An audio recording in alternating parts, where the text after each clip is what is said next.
Good morning, everyone. You are watching KFL Week 9. This is the Indy Knights versus Arkansas Hogs. It's going to be a slugfest. This matchup is important for both teams. Playoffs just around the corner, and both teams fighting to hold the number 2 seed in their respective conference and hold home field advantage.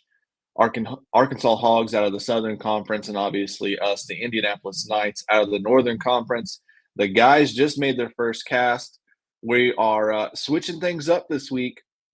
We're down in beautiful Evansville, Indiana, on the Bluegrass Fish and Wildlife area, fishing Bluegrass Pit and Loon, both eligible waters for this event. We'll talk about that a lot more throughout the broadcast. A huge shout out to TRC Covers helping us this season get out there on the water, keep our rods protected, and just making this possible for the Indianapolis Knights. KFL's got some great sponsors as well, and Bell's Outfitters, Rip It Energy, and Cross Kicks. We'll talk more about them in the coming hours also. But we're going to bring in some guys. We've already got 3 of our 4 Indianapolis Knights on the live stream waiting here in the background. Hopefully we'll get some Hogs on here after a bit, and we'll get our 4th angler in here for you guys to see. So let's get them in. Enough about me. You came here to watch some fishing, so let's get them added in. Mike Elsey, what's going on, man? Hey, good morning, Sam. How are you doing this morning? Doing well. I wish I was out there with you guys, but I'm excited to watch you fish. And I can see you're already well underway. So we're going to get Adam and Chris in here with you and get things going. Sounds Adam, good, man. Chris. What's going on, guys? All right. Beautiful morning there in Evansville. A little overcast. Got to love that. Yeah, it's a beautiful morning, man. Got some cloud cover coming in. Hopefully we can get some decent gusts moving at some point today. Got a front coming through, so I'm hoping it can put off some decent wind for us at times. But yeah, excited to see what this lake has to offer today. Absolutely. Always a fun place to fish. And today's forecast is looking pretty good. I think the only downside to today's forecast is the fact that the pressure is rising, even though we've got some fronts moving in. But it's going to be good stuff. Here we got Kyle Burns, owner of the Arkansas Hogs, in the green room here. We're going to get him added in just a second as well. He's on site. Traveled with the team down to do some practice and help keep everything in line down there. So we'll get Kyle on here in just a moment as well.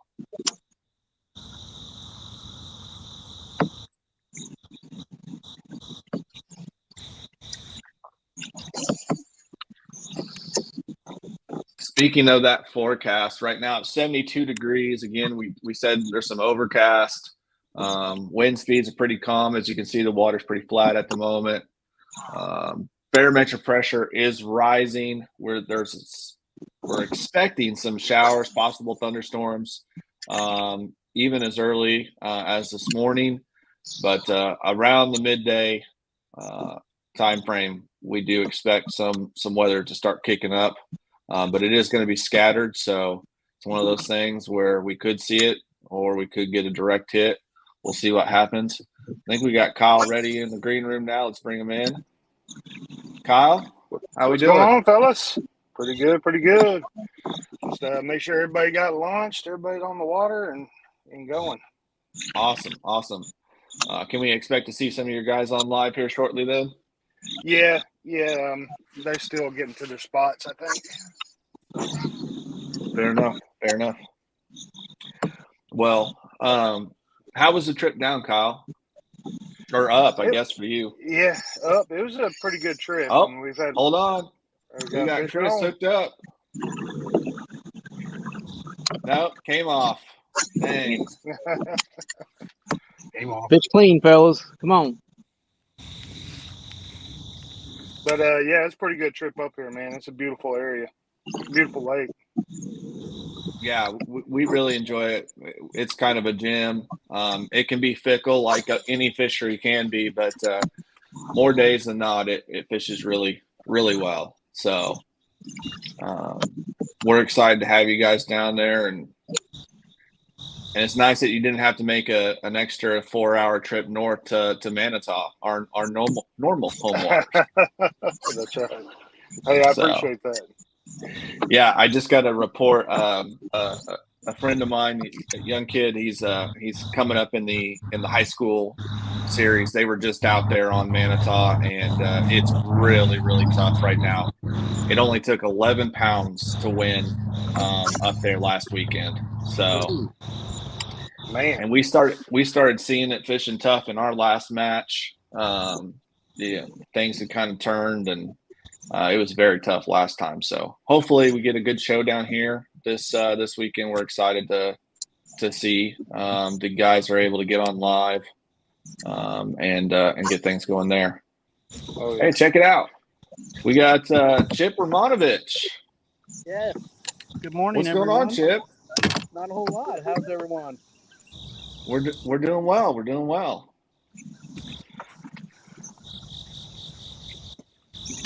Chip, you just getting started, or have you made a cast yet? No, I've made casts. I haven't got anything yet. Gotcha. I'm tangled up right now. Okay.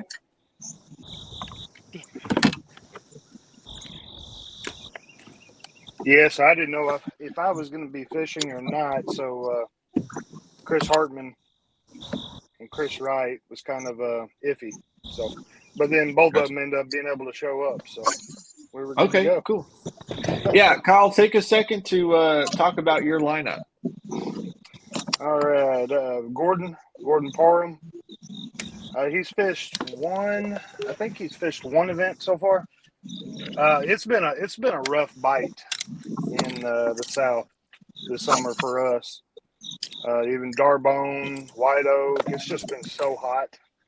Their numbers really don't reflect how good they are.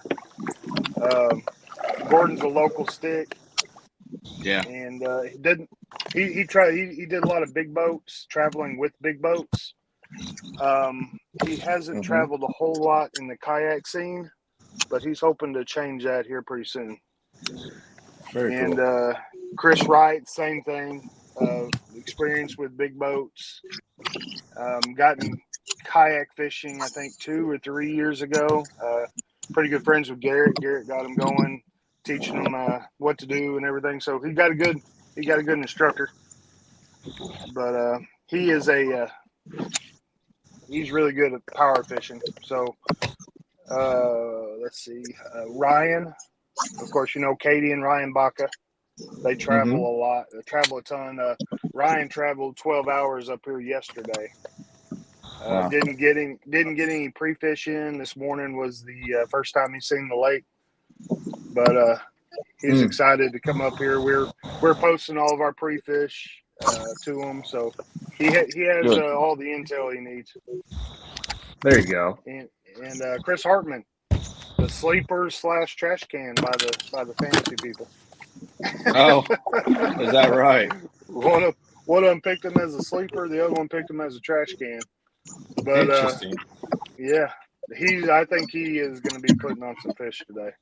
He was up here. He got up here yesterday evening, about 2, 3, and was able to put in a couple hours, and he caught 2 or 3 fish. So he's confident.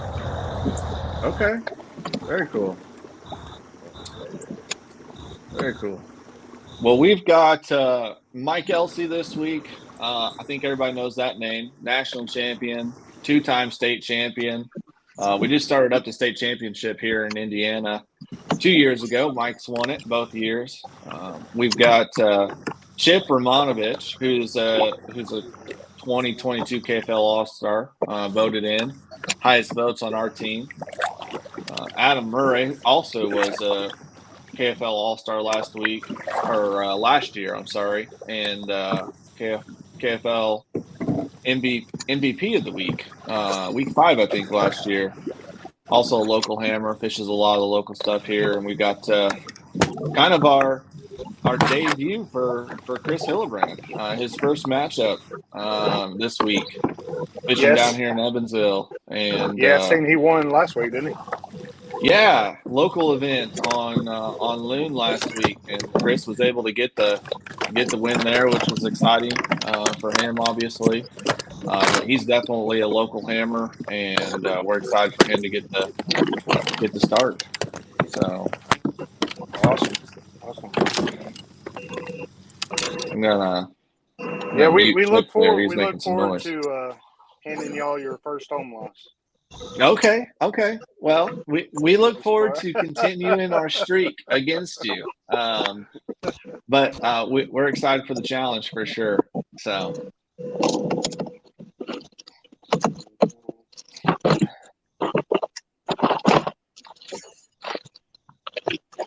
Looks like Hartman got him a 17.5. He has to post Nice. up. I'm going to try to get some of them on here too. Yeah. If you want to try and get some on here, that'd be good.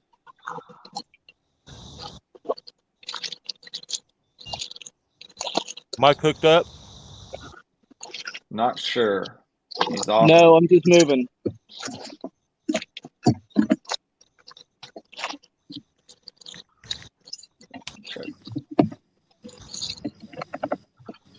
Chip, you good, bud?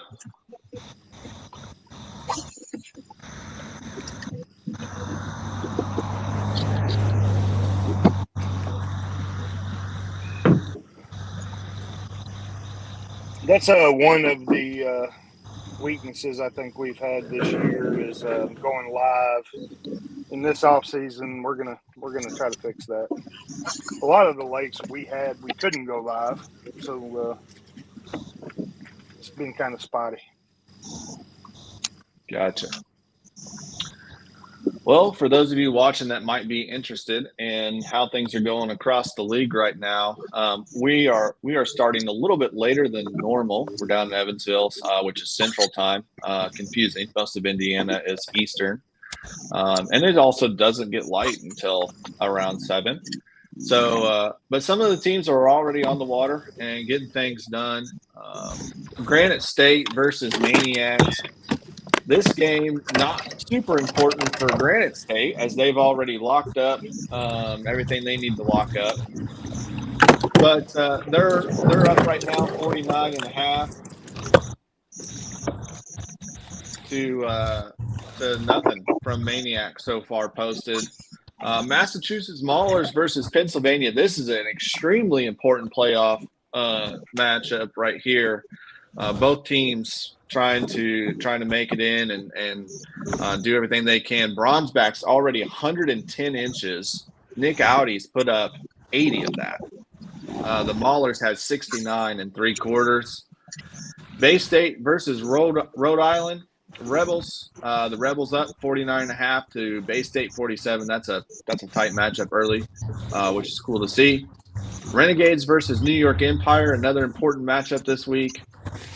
Connecticut, 88 3/4 inches. Empire, 68.5. Tar Heel versus Virginia.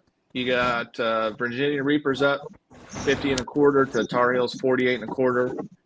And the most important game of the week, second to this one, I think, especially for us, Washington Warhawks versus Motor City Ambassadors. Warhawks have put up 35.5 inches so far with an 18 3/4 and a 16 3/4. Nothing yet for Motor City, but those guys always come in at the end. So that'll be a tight one. We'll be watching and updating the scores on that throughout the day on this broadcast. KFL main broadcast kicks in at 11 a.m. Eastern and runs through 1 o'clock, with this broadcast ending at 2. So we'll have the final results of that game right around the time this one ends. So that'll be exciting stuff to watch throughout the day. Hey, we got Chris Hartman's fish loaded, 17.5. It's a good fish. Yep, I'm showing that now here as well. I just refreshed. Hawgs with a 17.5 inch keeper. Yeah, the which Coosa and Palmetto game is important to us. Fortunately, Coosa only been able to send 3. Nobody in the South wants to fish against Palmetto right now. Yeah, well, they're starting things off right. They got a 21.5 right now for their first fish of the day. Palmetto does. Yeah. Again, Nick Audi with 80.5 inches leading the individual leaderboard. Mike Morcon behind him with 55 3/4, and Stephen Hedges with 51 3/4, rounding out the top 3 on the individual leaderboard. So. I don't know if you've seen Chris's picture on the pre-fish. I wish he would have stuck that today. Oh, yeah. That looked 22. like a 21. Oh, 22? Yeah, 21 3/4 is close to 22. Nice. Yeah, I saw that was a good one. 22-inch fish is about as big as we typically see here in Indiana. We've had some 23s. This year we've seen a lot more 22s than normal, which is cool. This lake, or I shouldn't say lake, this Fish and Wildlife area has put up some amazing numbers. In fact, it set a record earlier this year for the largest 5-fish limit in a month long. It also has set some close to setting a record last month. Gentleman down there fishing 3 of the different ponds in the area caught 2 over 22 and a bunch of 21s. Came really close to the limit that Glenn Landstrom set earlier in the year of 109 and some change. So yeah, there's nothing else like it in the state right now. We had a couple pits up north that were fishing similar, but couldn't hold up to the pressure. And this place is just it's something special.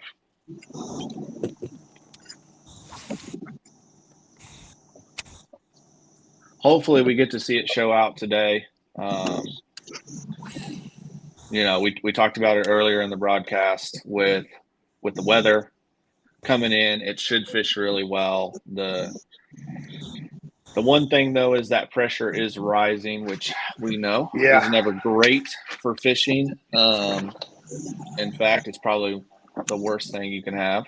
But hopefully the cloud cover and the potential for some storms coming in will outweigh it. Also, really great lunar phase as well. The bugs are horrible. I was just getting ready to say, I don't know about the fish, but the mosquitoes are sure biting. I'm ate up. Yeah, legs look like a pincushion probably already, don't they? Yep. Yeah, that's how it was for me yesterday. I went and fished some local ponds down here from south of the house for a little bit, and my legs still look like pincushions.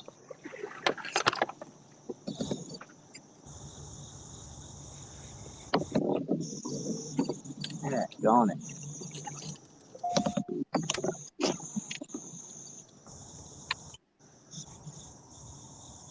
There's only 2 boats here on the lake, and they're both on my stuff. Love it.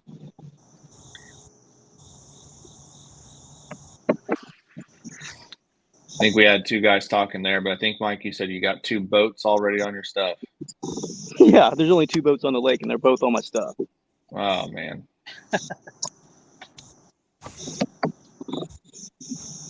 Well, I guarantee they don't fish it like you do, Mike, so when they pull off, you'll get on them.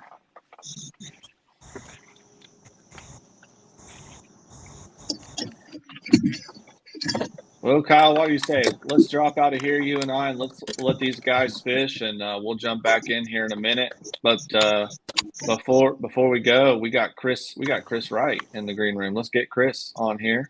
Yo. Welcome to the broadcast. Appreciate her.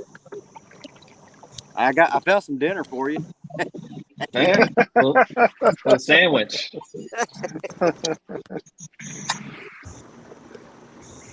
Fish sandwich. Yeah, we caught a bunch of those on pre-fish, so hopefully it ain't a day full of that. We tried to shore lip all of them. There we go.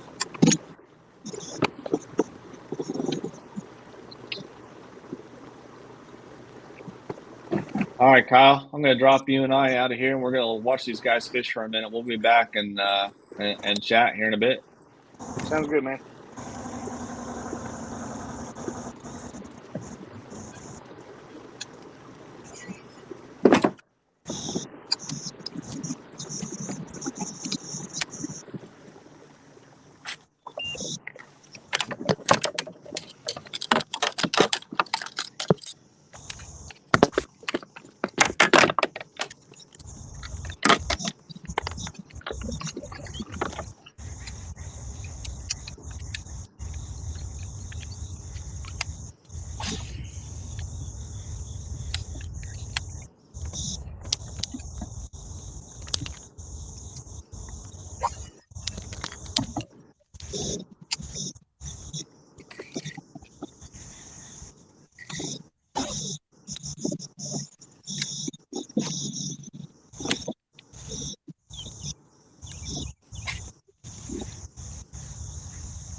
Morning.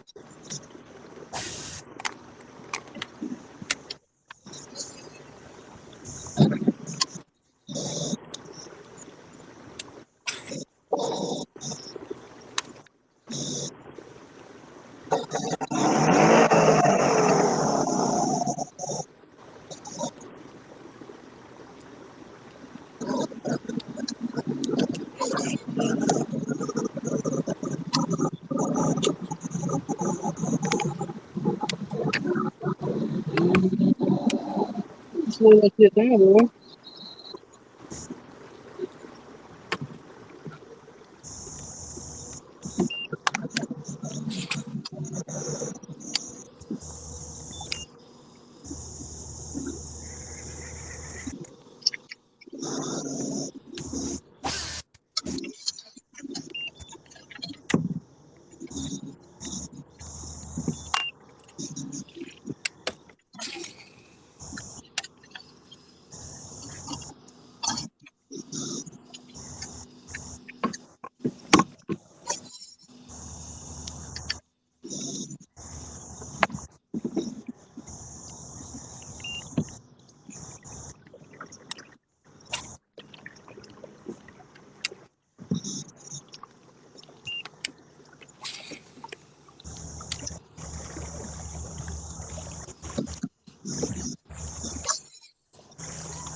Okay.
Is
that a keeper, Chris?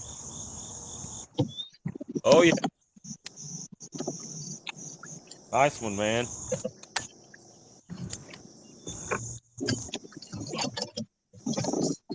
Good job, Chris.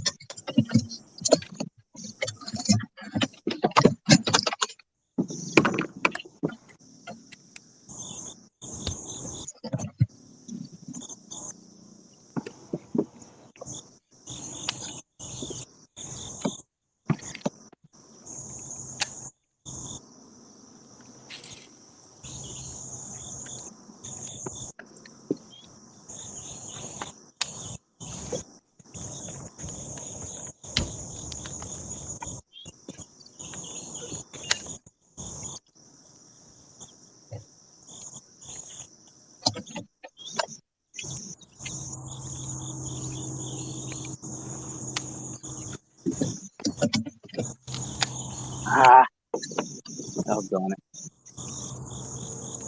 Guys just caught one right in front of me.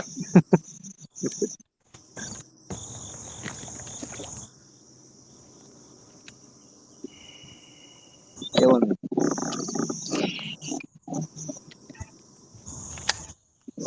There's a little one though, so we're good.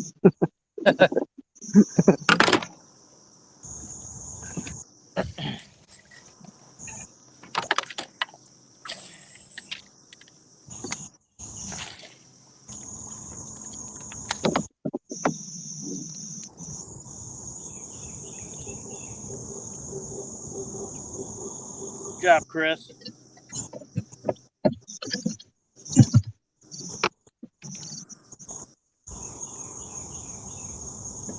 How big is he?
Oh, we got a tip with one, maybe? Yeah, but it's a dink. Not gonna make it. Yeah, I got one short under my belt too.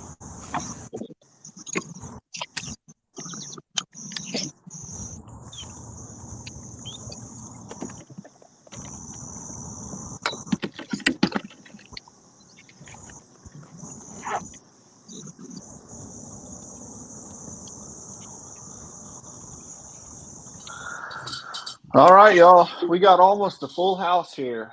Gordon and Hartman have both joined us on the live stream. We just saw Chris Hillebrand put up one on the board, and we'll get the scoreboard updated here in just a second to reflect that fish. Chris is having a hard time with audio right now, so he may or may not be able to hear us when we try and talk to him. So, but yeah, 2 fish on the board so far. 1 from the Knights, 1 from the Hogs. Gordon, Hartman, welcome to the live stream. How you doing? Thank you.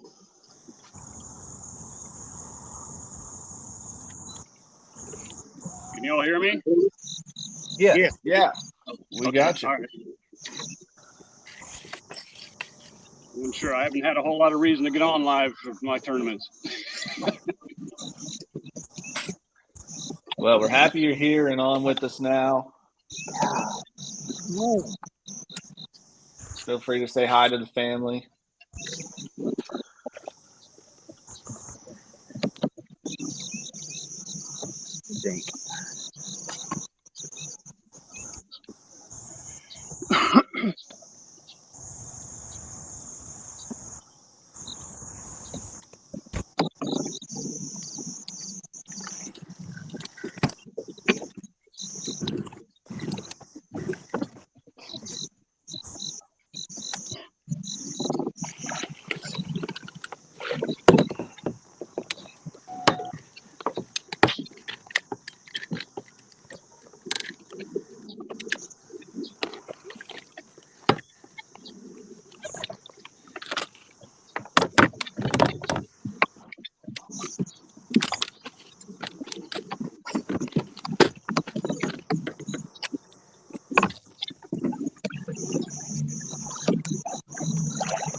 Morning.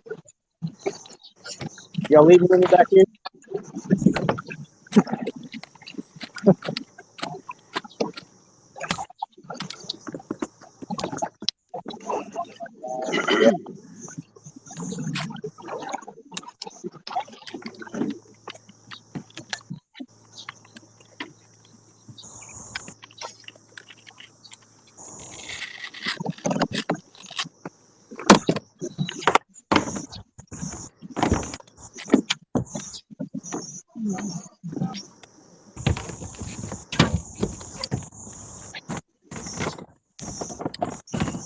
Second one under 14.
All right, I gotta get off here.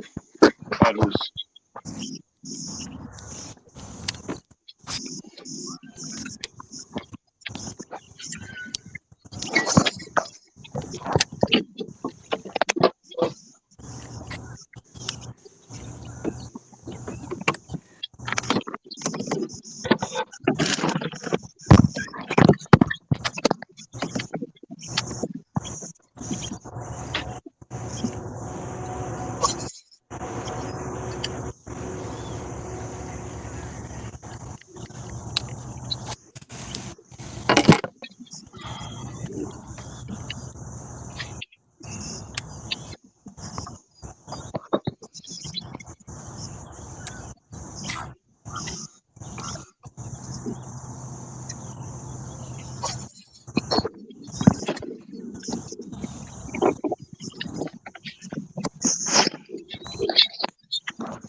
Phone's getting pretty hot. I may have to cut out for a little bit myself.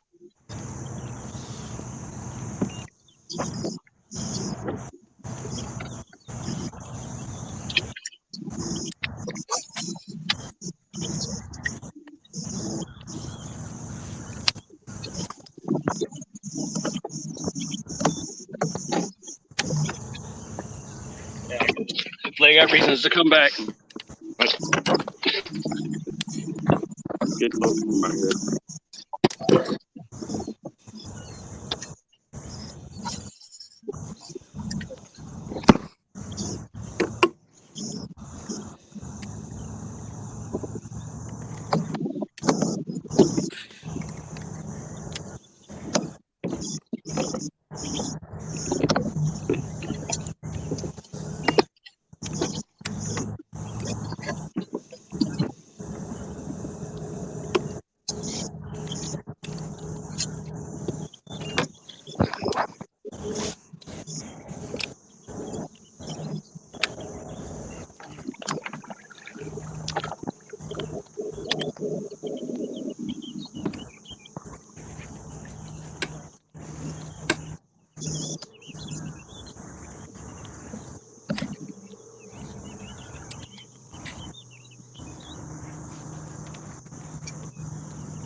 Nice job, dude.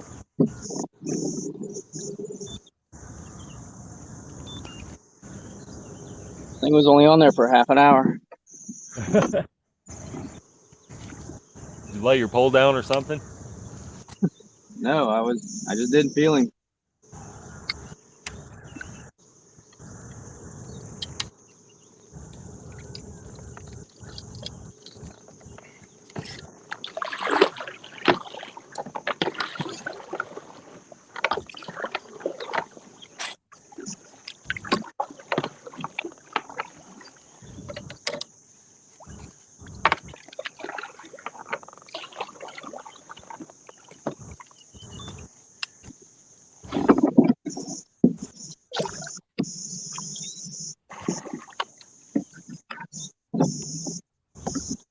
All right, I gotta cut off of this thing so I can take my picture and stuff.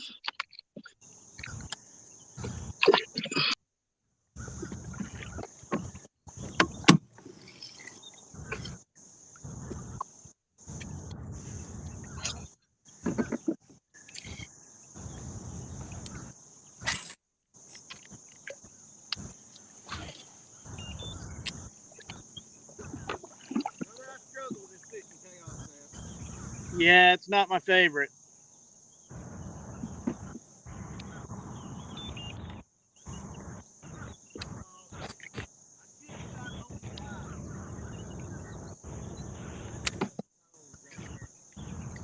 Yeah. Oh, yeah.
Good luck.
Gonna be tough.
Got a little bit of wind coming in.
Arkansas done showed up and scared all of our fish away.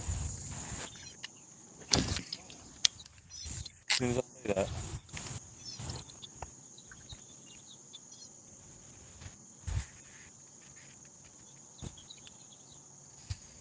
Chip, are you able to hear me? Yes, sir. Okay.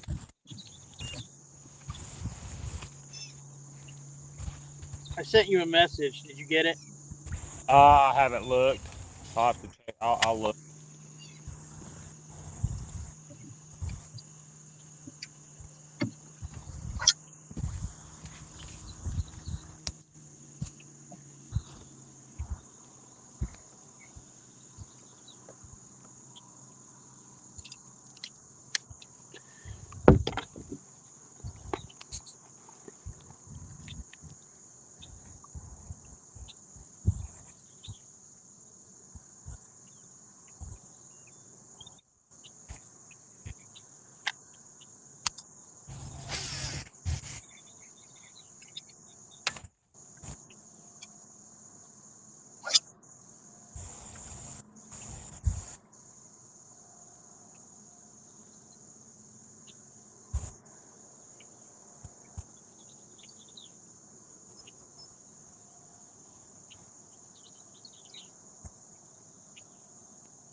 Well, did I miss anything good?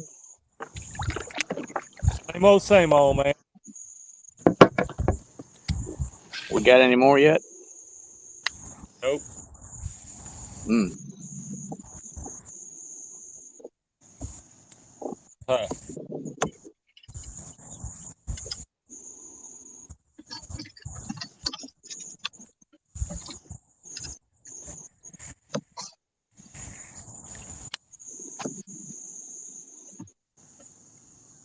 Are we the only ones on live?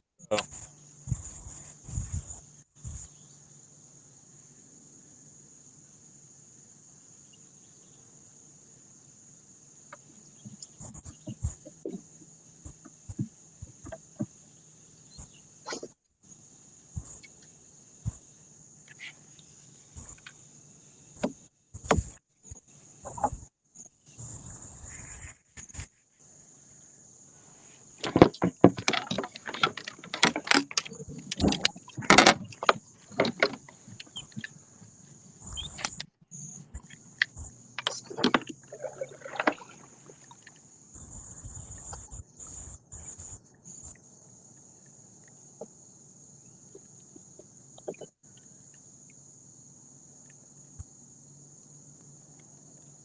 That other boat that was back in here they were catching them.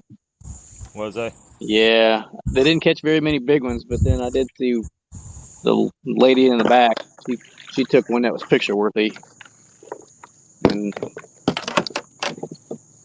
see somebody on a red kayak. I don't know if that's Arkansas or I don't know. could should be our friendly local. Oh, I see him now. He's right behind me. Mike, did you see my message on our group chat? Yeah.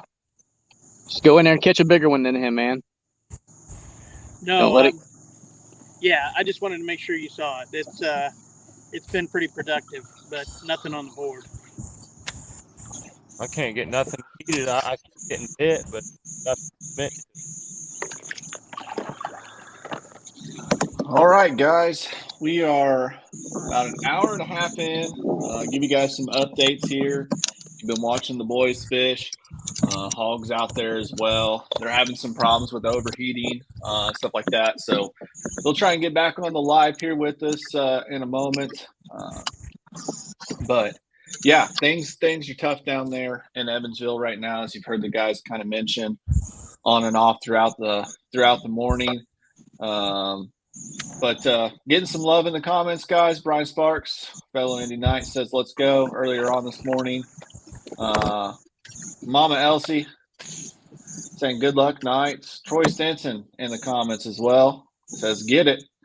So we got some people watching on and off this morning, which is good. Love to see that. But the story right now is, that high pressure seems to have these fish in a little bit of a funk. But the Indy Knights and the Hogs, great anglers, and they're going to figure it out throughout the day, and they will get some bites. And it's gonna get exciting. It'll be down to the wire, I'm sure, as it always is. Quick leaderboard update here on our game. We do have the Arkansas Hogs leading with 48 3/4 inches. 2 of those fish being caught by Gordon. The other one, I believe, was Chris Wright, if I'm not mistaken. And then we got Knights with 16.5 on the scoreboard. That's Mike Elsie's fish from earlier we saw on live. Chris's fish has not yet made the leaderboard. We'll get with Chris and try and figure out what's going on there, and get that updated. I'm going to say we saw that fish on live. I'm going to say it was probably in that 17-inch range. So, tight matchup here. Right now, inches don't matter so much as does how many fish we have. 10 fish limit in KFL matches. Hogs with 3, Knights with 2, only 1 showing on the leaderboard right now. So, tight matchup. Around the league, let's get into that because there are some important matchups, implications on the playoffs, not only for the Knights, but others as well, including the Hogs. Granite State Sticks versus Maniacs. Granite State is stomping the Maniacs. Maniacs are at home. I'm not sure what water they're playing on, but 155 to 16 1/4. Granite State Sticks lead there. PA Bronzebacks are leading over the Maulers. They're at home 157 to 114. Great matchup. A lot of fish being caught there. Rebels lead the attack by a big margin, 127 3/4 to 47. Connecticut Renegades still leading over the Empire, 137 1/4 to 86. Virginia Reapers 110 to 48 over the Tar Heel Lunkers. Warhawks still lead Motor City, but things have slowed for them, and Motor City is catching up quick. That game right now is the biggest game we're watching as the Indianapolis Knights. Of course, we're almost in a dead tie with Motor City. Motor City does have, or we do have a 5-point advantage over them on the point differential. So they're looking to win. We're looking to win. And, both teams are trying to get ahead on the points differential. Right now, the Warhawks, 87, Motor City Ambassadors, 82 3/4. So great matchup happening there as well on Lake St. Clair. Big smallies being caught all over the place. Let's see here. What else we got going on? Arkansas Hogs, Indianapolis Knights. As we mentioned, there's an update there. Hogs now at 66 1/4, so 4 fish to the Knights 2. I'm still not sure what Chris's fish looks like just yet. Oklahoma Outlaws leading the Tennessee Shiners. Finally see some fish on the board there. That matchup has been quiet until now. We've got 2 fish. on the board, one for each team. So tight matchup there as well. Delaware Doom versus the Privateers. Privateers have 33. We heard Kyle earlier say the important match for them was Coosa versus the Punishers. Punishers currently 55 3/4, 3 fish with I think the big bass of the day right now, 21.5, but I could be wrong. But anyway, they've got 3, nothing from Coosa yet. I don't know if there's signal issues there or if it's just fishing tough like our lakes here at home. Alabama Hammers, they're leading. Could be looking at potentially getting a much needed win for morale there. Their season has been tough. I think they've got 1 win so far, so it's good to see them getting some fish on the board. 79.25 to 29 3/4, but still early there. Southern Slayers versus Hurricanes. We got 34. Can you hear me, Sam? I got you, Chris. Can you give me a thumbs up if you can hear me, Sam? Okay. I got Hey, you. I'm going to give you my other cell phone number. That's the one I'm taking pictures with. Because I'm not getting anything with that one, with my phone up there. That's my normal phone. Can you jot this number down if you need to text me? Yeah. I'm not getting any messages or anything else from you guys. Okay, go ahead. It's 812-598-5841. All right, you're gonna have to change that number after the game. I can barely hear you. I got one. You want to go ahead and put that on the board, and then we'll go from there. Okay. Yes. All right. Well, now all the ladies know Chris's number. He's going to be getting all types of phone calls, the fans will be hitting him up. But so Southern Slayers, that was the last game there. 34.25 over the Hurricanes. Nothing posted there. Nick Audi, still number 1 overall angler with 97.5 inches. Pretty impressive stuff there.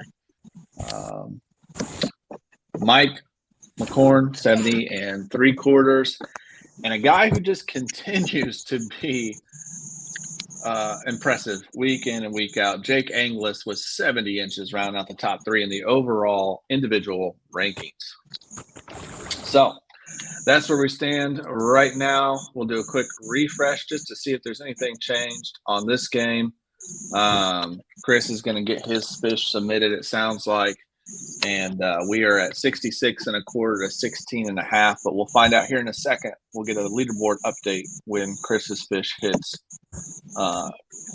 Fishing Chaos. So again, you're watching week 9, Indy Knights versus the Hawgs.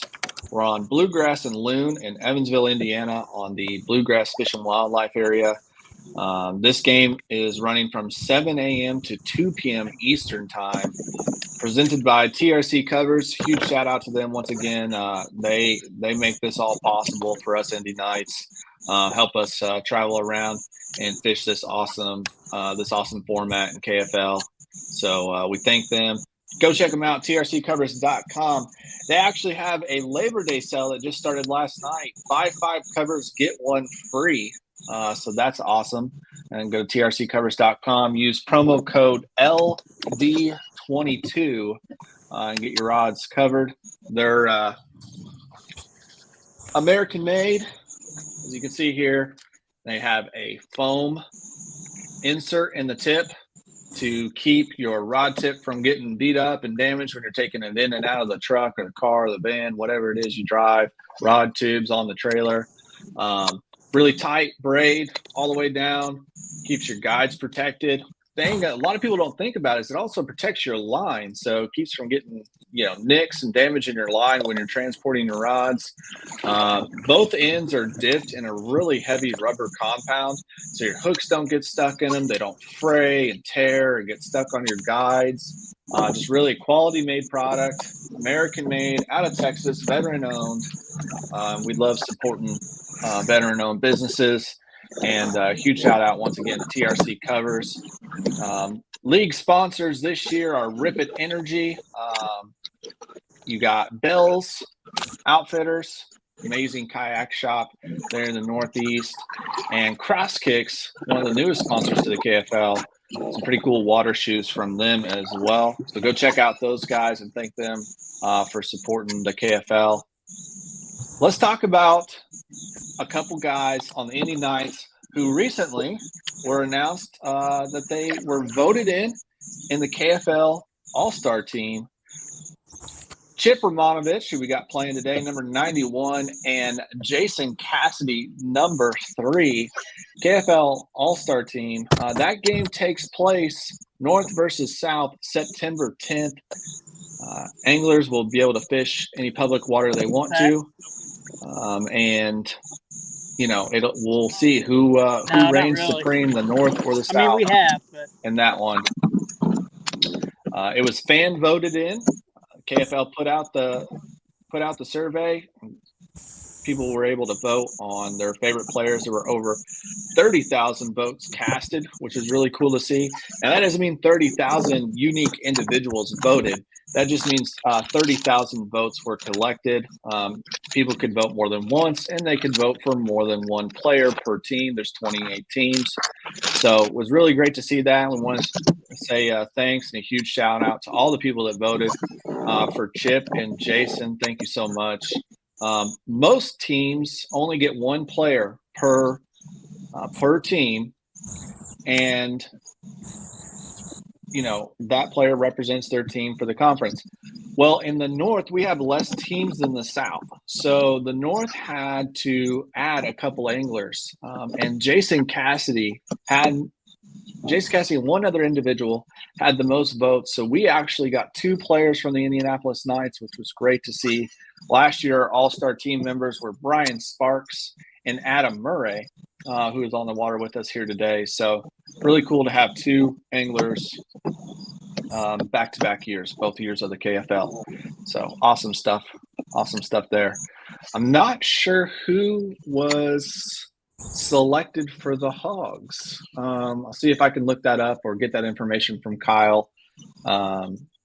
He is in the background right now, but I don't know if he's available to come on and talk about that. But again, that matchup is September 10th in the off week before the playoffs. So we'll see that. That's going to be a fun one next weekend. Chip. Let me unmute you here. Chip, you know where you're going to fish for the KFL All-Star match? I do not yet. I'm thinking I may hit our original home lake of Manitou, but I'm not exactly sure yet. All right. I like that. Get in some potential practice for the playoffs. Could come back down here to Bluegrass. I'm just not sure yet. Yeah, and for that one, you can fish all the ponds there, and we know there's some killer smaller ponds there as well. Yeah. Well, Adam, talk to us, man. How are you feeling about things right now? Well, be frank, man, my confidence meter, confidence meter, dwindling a little bit. I came out here last Saturday, and by 10:30 I had 95 1/4 inches for my best 5, and I was hoping to come in here and duplicate that, and just seems they're just not wanting to cooperate right now. I am marking some fish. There is some fish on my areas that I like to fish. They're just not eating anything right now. So basically, I'm going to cover water for a little bit and swing back to my sweet spots, and hopefully they can fire off at some point today. Yeah, I mean, we've said it multiple times now, but that high pressure definitely does seem to have them in a funk. I don't think any of us. I probably don't even expect the Hawgs were, thinking it would be a 4 fish to 2 fish scoreboard right now. We do have an update because Chris's fish did come in. Finally, we got that on the board now. So again, 4 fish to 2 fish, and we're sitting at Knights with 34 inches even to the Hawgs 48.75. We got. For the Knights, we got Chris and Mike on the board. Chris's fish was a 17.5. And then it looks like for Arkansas, they got 217.5. And it looks like Chris Hartman, Gordon Parham, and yeah, Gordon with 3 this morning and Chris Hartman with 1. So there you go. And we got Chris Wright back in the stream. Let's pull him in here. Chris, welcome back to the show, my friend. Yo. Chris, how are you feeling about today so far? I got mixed emotions right now. Yeah, I think that's unanimous across the board. I mean, so far pre, man, it was a lot better than this right now. Yeah, welcome to Indiana, where the fish bite all week long, and then on Saturday and Sunday they just shut down. Saturday they take a vacation, huh? They do. That sounds about like our fish. I'm gonna tell you, man, it's pretty up here though. Yeah, beautiful area for sure. I'm a big duck hunter, man. I keep seeing all these ducks come over. I was about to Oh, you're in heaven then. Yep, they shut it down. When is that? Adam, November they do that? I believe so. Yeah, they shut the area down for duck hunting, fowl hunting, whatever. Back in Arkansas, man, I do some guided duck hunts. Got some fields, and we got 12 fields there. So I'm all about duck hunting, man. I went back to little pockets in all them ducks. I had to put the pole down for a minute and take a picture. Yeah, you would love Adam and I's home water, Lake Monroe. There's an entire area of the lake that they shut down because it becomes duck hunting heaven. Really? Yeah, in the fall. So, yeah, you're in a prime area for that for sure. How long of a drive was it for you? 7 hours. 7 hours? Yeah, it wasn't very bad. Not bad at all. Once you get into Illinois and then back across the Indiana line, it's pretty. Back up towards Missouri, it ain't nothing to look at.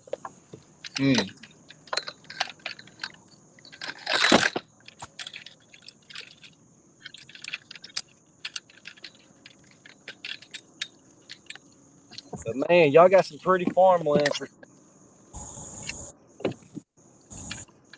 Yeah, absolutely. There's a lot of that. There's actually not a lot of water in Indiana, to be honest, when in comparison to most states in the area. And all of our water is extremely pressured, Yeah. So I'm gonna say, man, by the boat ramp yesterday, that son was packed full of boats. Yeah. That's enough. Really thought we'd see a lot of boats out here today, and it's really not too long. Yeah, I wonder if some of that is to do with the weather that's supposed to be coming in. I've noticed a lot of times on bluegrass that the traffic gets bad late morning. Luckily, you guys didn't have any other small tournaments on top of you this week.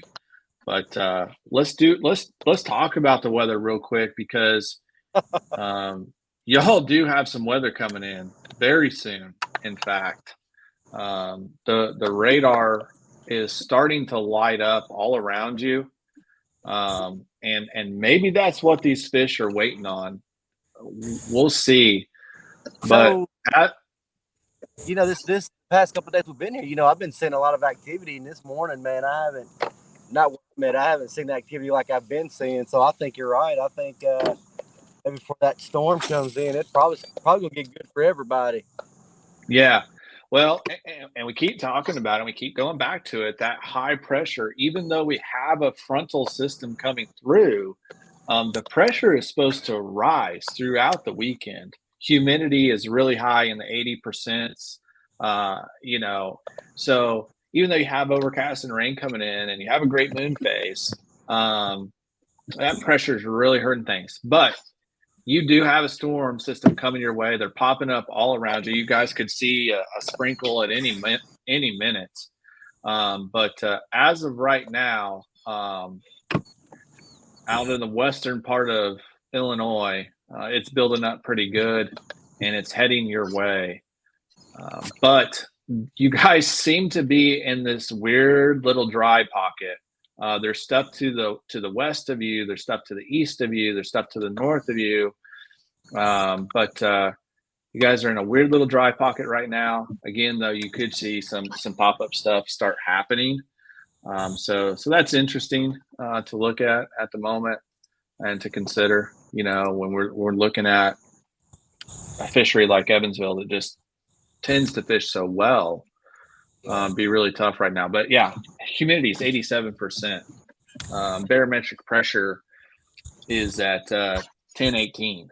So expected to go much higher than that even. So are y'all from close to around? Yeah, so I'll answer for the guys real quick while they're fishing. Adam is in Columbus, Indiana, about 2.5, 3 hours. Chip, every bit of, I would say probably 3 hours. He's up in northern Indiana. Myself, it's 3 hours. I'm just south of Indianapolis. Mike as well, probably 2.5. And then Chris Hillebrand is our only southern guy who's somewhat local. So. Awesome, man. Yeah, we watched that Indiana and Illinois football game last night. Yeah.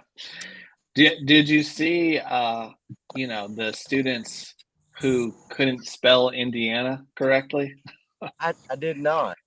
Yeah, there was a group of students who had Indiana. You know how you put each letter on your shirt and they stand in a line or whatever.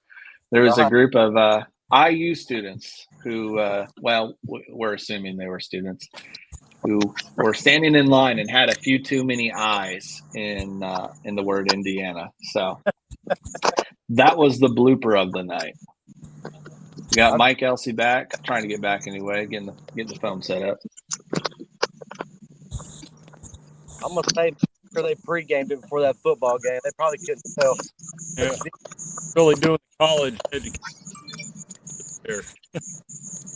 Dang it.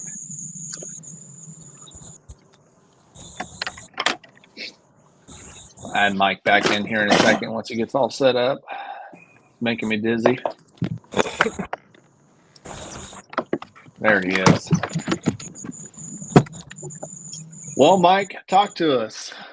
It's slow, dude. I just caught a 15, so did I add that did I submit that? I don't even remember. It was kind of messed up here a minute ago.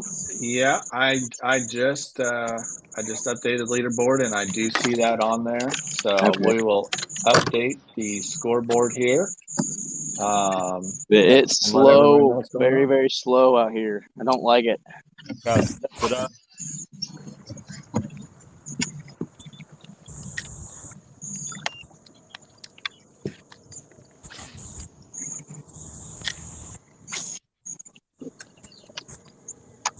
I just realized I had the scoreboard up there, but I didn't have the hogs updated either. So here is the scoreboard as of 2 seconds ago. Knights with 3 fish at 49. Hogs with 4 fish at 66 1/4. Size-wise, I mean, it's dead even right now. Dink fest.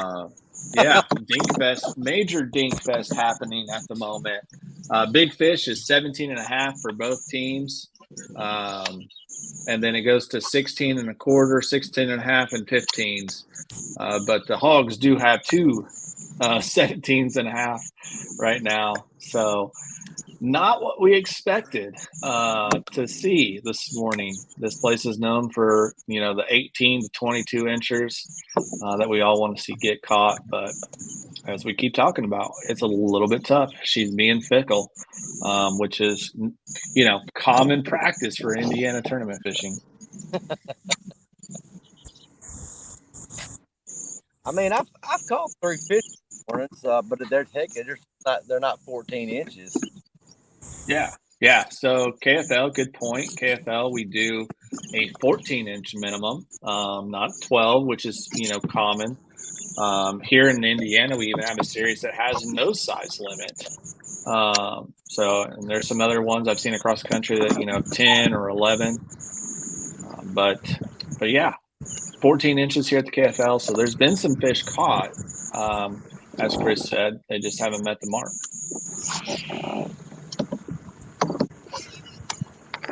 Chris, your guys' team, your matches have been truly grinders. I don't think I've seen limits. I'm gonna say everybody that fishes against us, man. It seems like every game we're in is a freaking grinding game. It's crazy. Yeah. So I'm gonna apologize to y'all. Is that the curse of the Hawgs this season? Just I this don't know. grind? That's what I'm hearing. I'm hearing it's y'all's fault. Yeah. It's crazy. So is that typical behavior for Arkansas as well, to see, on tournament day things get really, really tough, or is that an abnormal year for you guys? That's honestly about normal, man. But so most of our lakes pretty good size. So think about it, if they're not biting one end, I guarantee you go the other end. Somebody's going to find the limit. Usually, but very seldom, man. You're going to go out there and just call a grinder, so to say. Very, very seldom. Interesting. We actually have some pretty good lakes that are pretty nice out here. So we got one lake back home, man. I promise you it has a little bit of everything. I don't care if you like deep water, shallow, flipping, punching. I mean, it has everything you want. So, but that lake gets a lot of freaking pressure.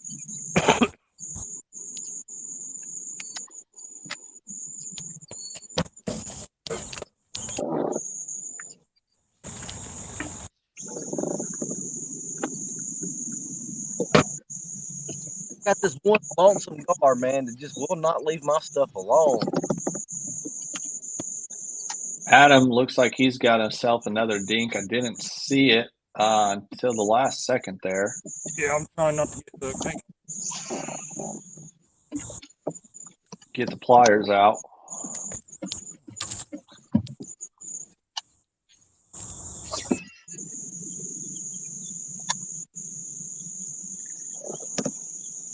These little ones are the ones that get you hurt.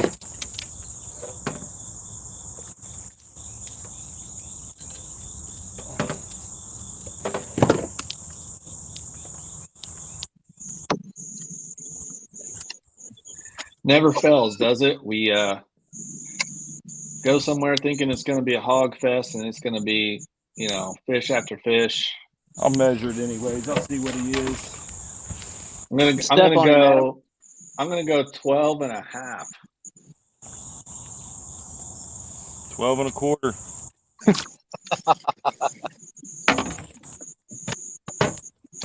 Good for us. That's all. That's wild, man. I mean, normally I don't struggle too bad with catching shorts out here. It's funky. Yeah, interesting. Well, guys, motors.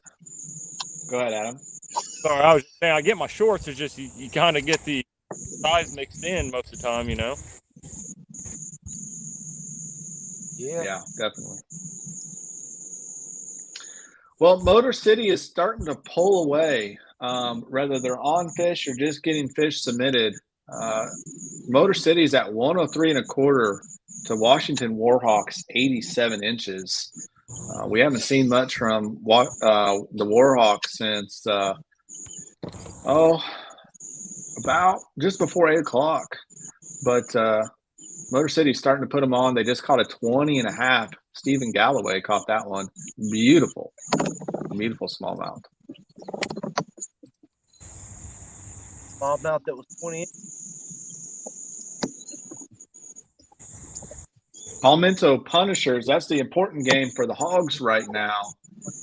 They're leading 69 and 3/4 over the Coosa. Nothing posted from Coosa yet, though.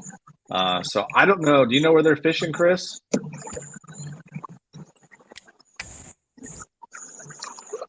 Because I'm not sure where they're fishing at. Both the Hogs and the Knights sit at the number 2 seed in their respective conferences, both leading their divisions right now. both needing a win and some points dip to hold down home field advantage and hold down that second place seed and be able to avoid the wild card game. Avoiding the wild card game and getting that first round bye, if you will, that means you're one game away from the money here in the KFL. We don't pay out per match. All the money goes to the playoffs. Top 4 teams get paid out at the end of the year. And that's what it's all about. That's what we're all looking to do. So this is a very important matchup for both teams, and it's a grinder right now. But I'm sure the fireworks are going to go off at some point today, and looking forward to seeing that happening. Thank you guys for tuning in and watching with us.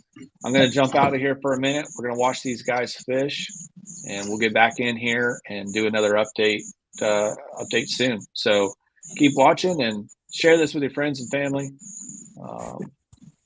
Help give these guys a little bit of a spotlight. We'll see you all throughout the day here on the Indianapolis Knights broadcast. But at 11 a.m., the national broadcast will kick in on the KFL pages. But we'll be here through 2 p.m. Eastern time when this match ends. Guys may jump off and go on the national and come back. So yeah, be ready for that at 11 a.m. as well. And they'll be talking about the entire league, everything that's going on, the implications of these games. So that'll be a fun one to watch as well. All right, I'm out. Let's watch these guys fish.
That is the fourth stick I've hooked today and thought was a fish. I swear. Things are Everyone aggressive. zigzagging all the way back to the boat.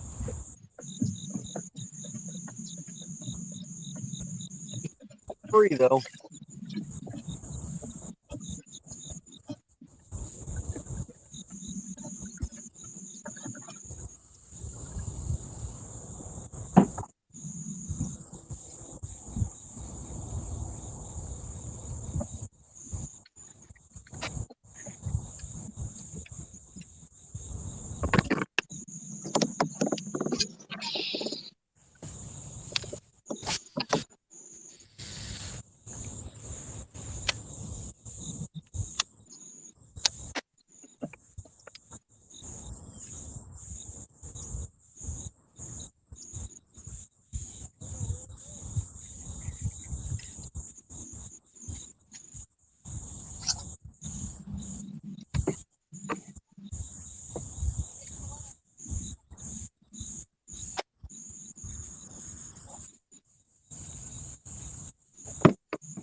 I'm getting like bluegills or something, just grabbing a hold and running off. Irritating. Yeah, I'm getting a lot of nicks and pecks.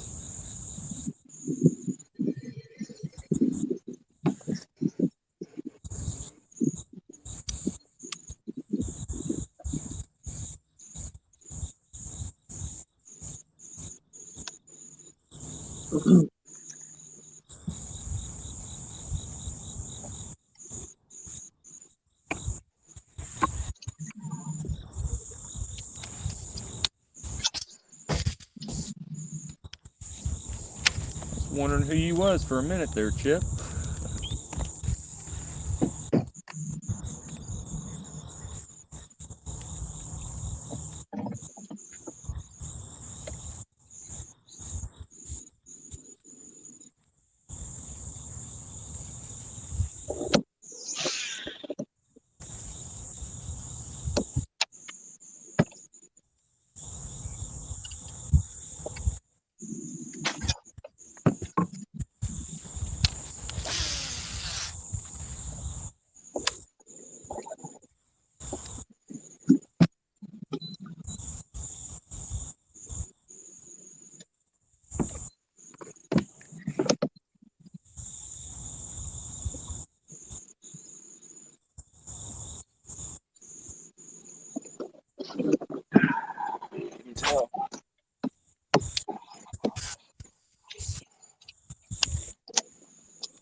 Hey, Chris, how crowded is that cove that you're in? He can't hear anything.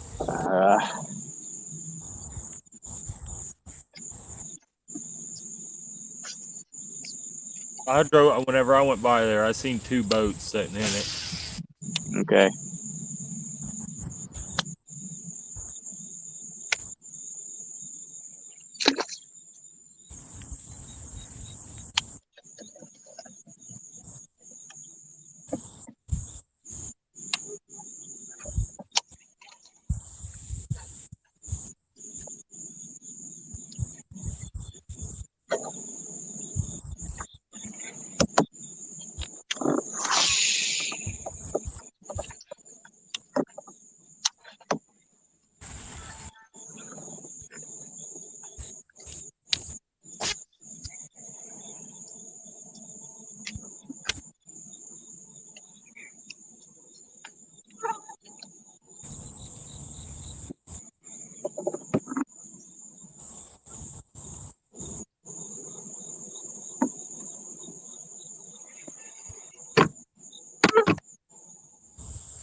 Oh man, this is unreal. It is. Just gotta keep our head down. Keep grinding. We're gonna catch one of these times.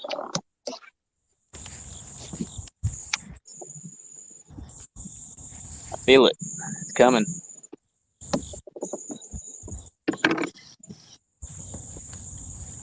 I'm about to head down there on the other end of the lake on that one spot. Okay. Are you in eyesight of the dam down there?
That's real nice.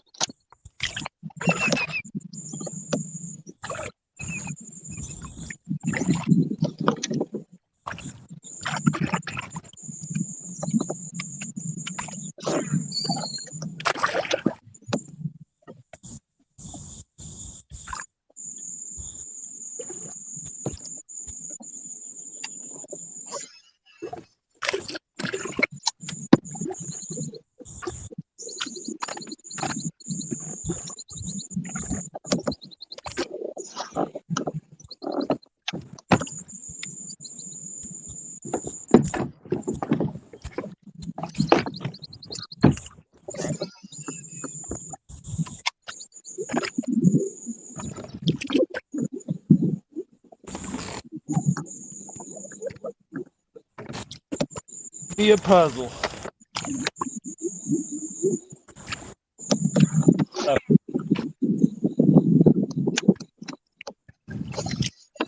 Come on, boat.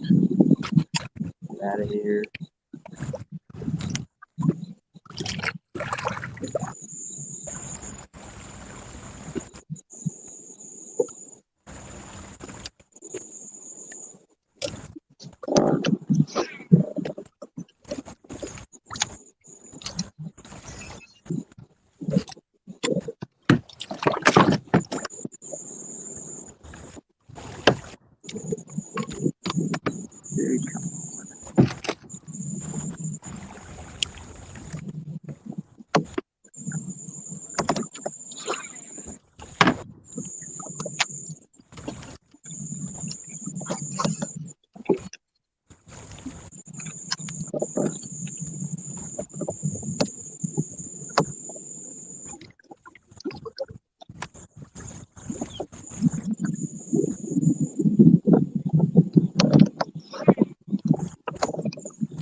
I was muted.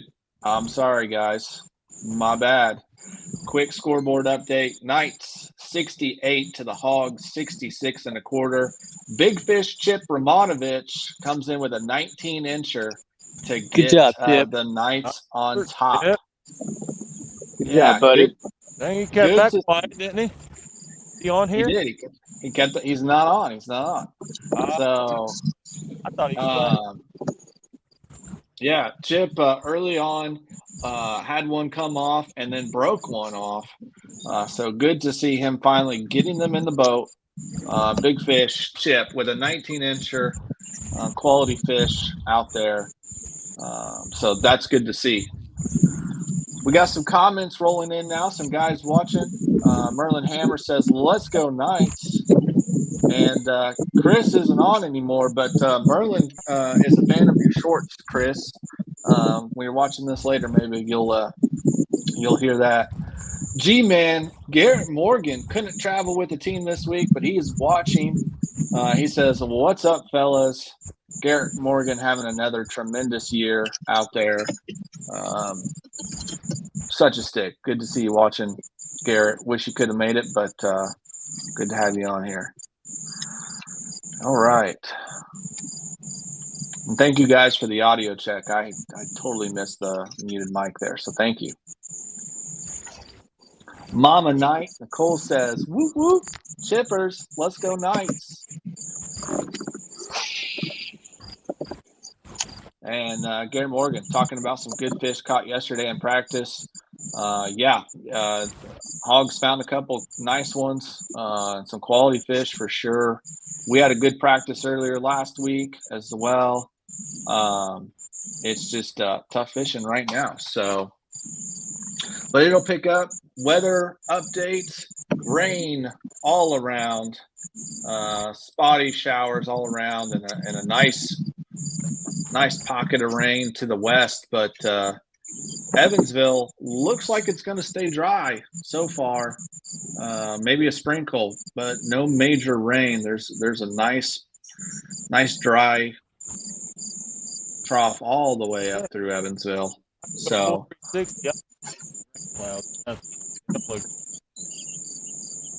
we'll keep watching that. That's been the story of the day. What's the weather going to do? Those fish do love some rain, Merlin says. Yes, they do.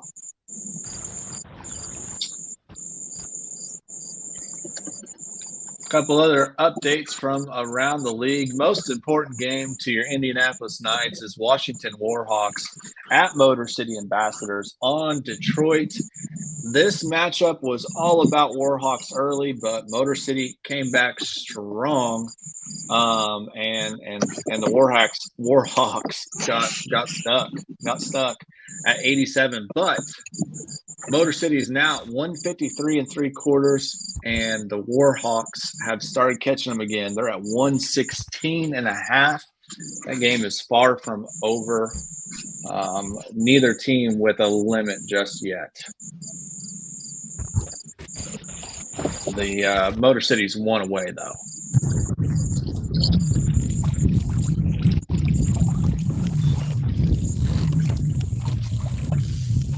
It looks like very similar average of fish there, too. So no one's pulling away just yet. For the Hogs fans that may be watching right now, the big matchup right now they're looking at is going to be, if I can find it here, Coosa versus Palmetto Punishers. Punisher still leading that one, 87 inches. Big bass there is a 21.5. Nothing from Coosa yet. And they are on Santee Cooper. Santee.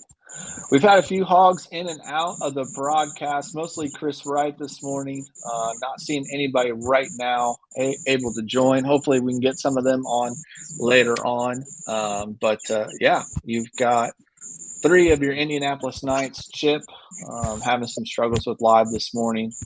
But hopefully we'll get him back on here soon, and he can talk about that 19-inch fish and see him catch another.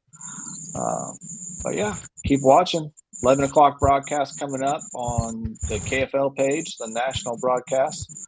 You guys can tune into that, or you can keep watching here. And we'll be here till 2 p.m.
All right.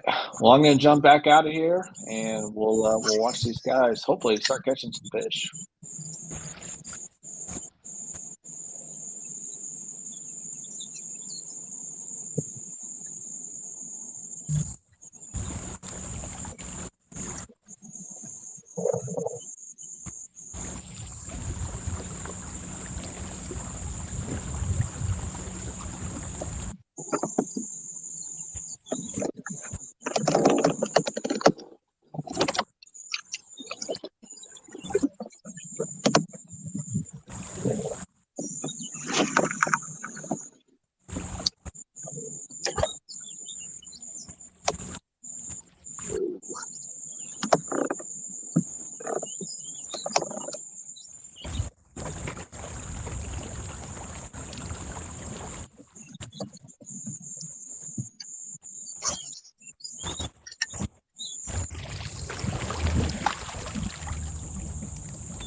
Oh, there's the fish.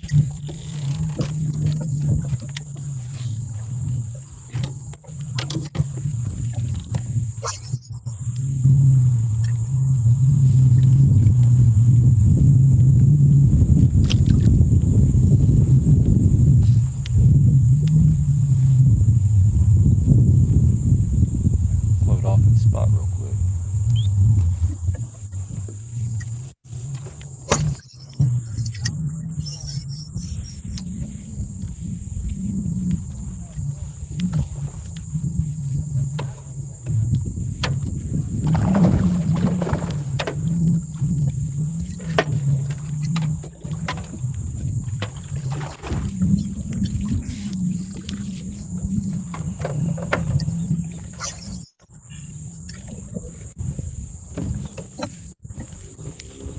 Be right back.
$16 3/4.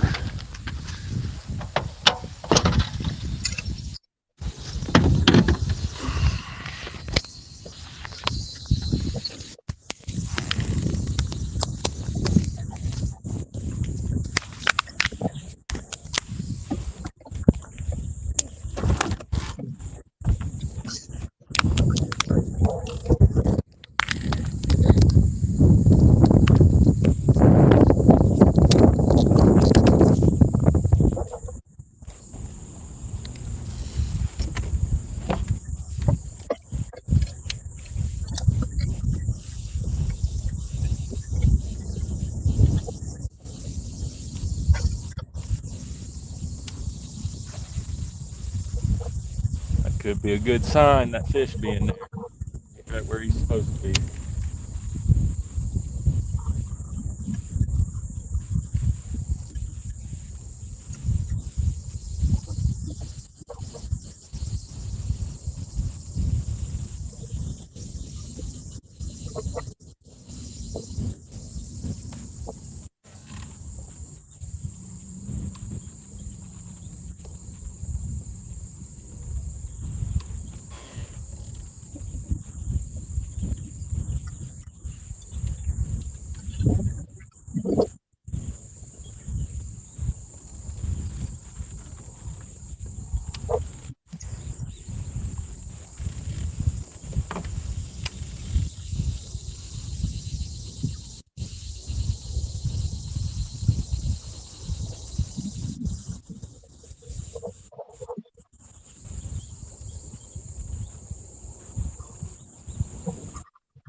good one.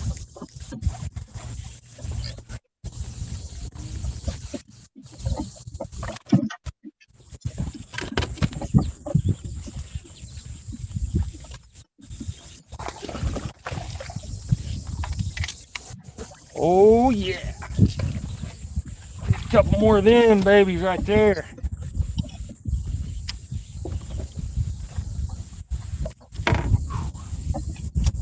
My fish are starting to fire off.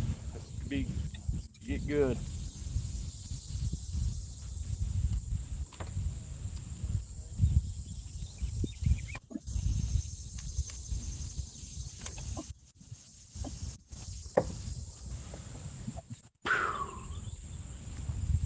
I'll give him 19 at least.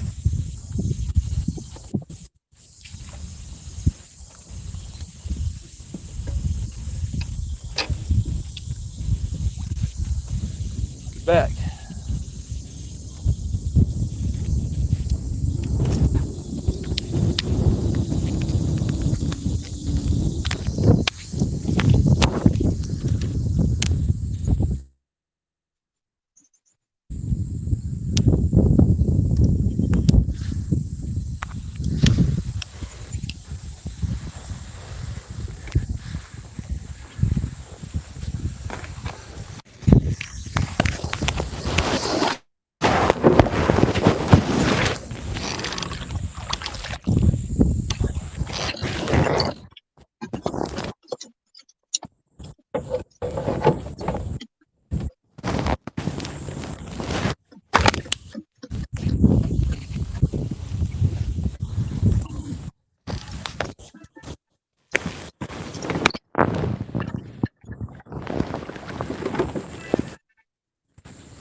Nineteen incher.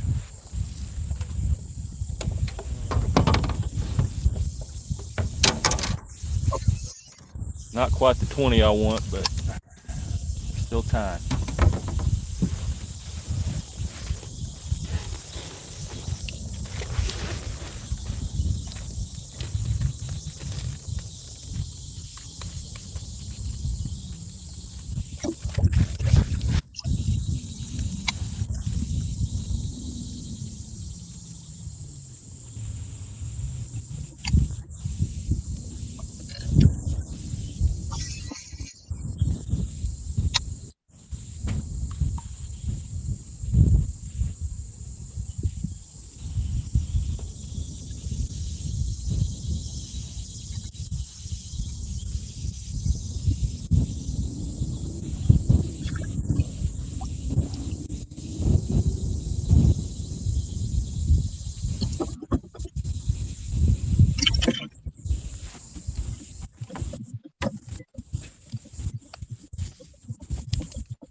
counted. All matters. Which way you going here? Okay. I think I'm eventually got to go out that way too. What's that?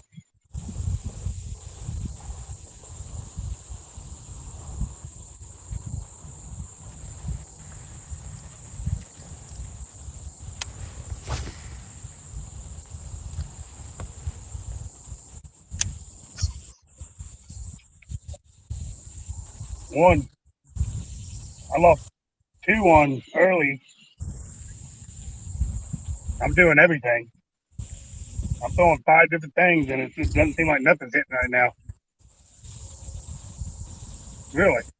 That's what I got my one on with this early on the 2-blader.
tough.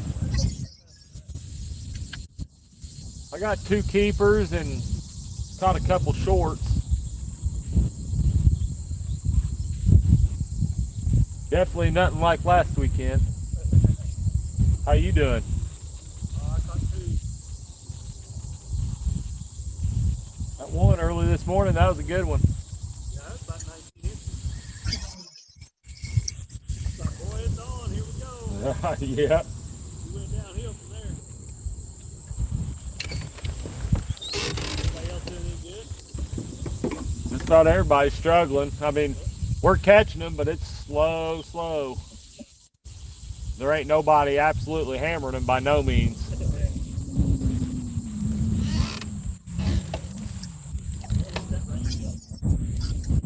I was kind of hoping we'd get some of it. Yeah. Maybe change something up. Yeah. We might get some this afternoon.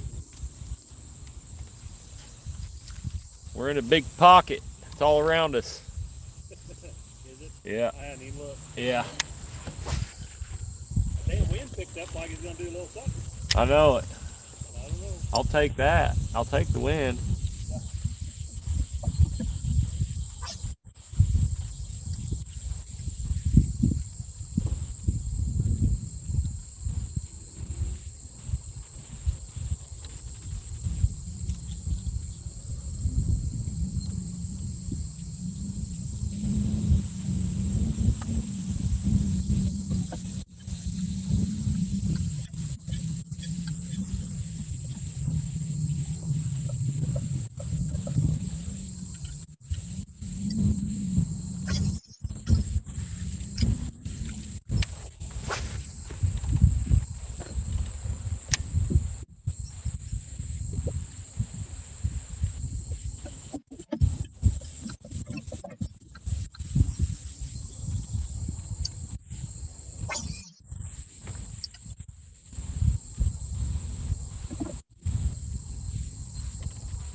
Hey Sam, if you're around, is there any way I can get a quick score update, please?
looks like that storm kind of, didn't it?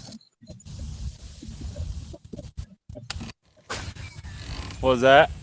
Yeah, it looks like that storm missed us a little bit. Yeah.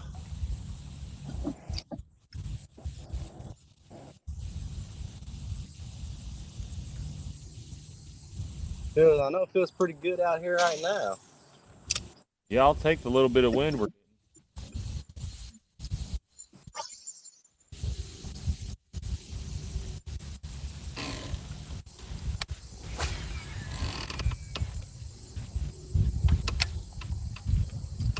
Hoping we can get some rain. Maybe change Yeah. something up.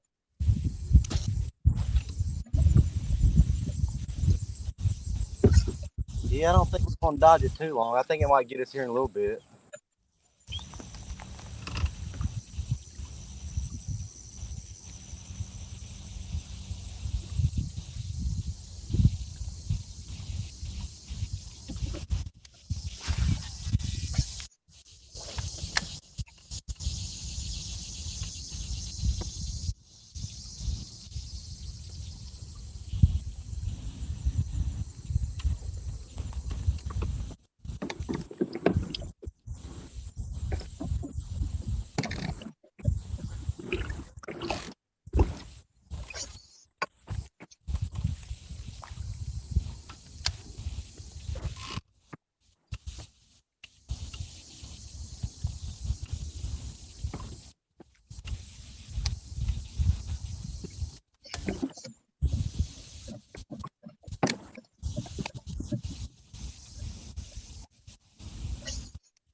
Same old. What you doing?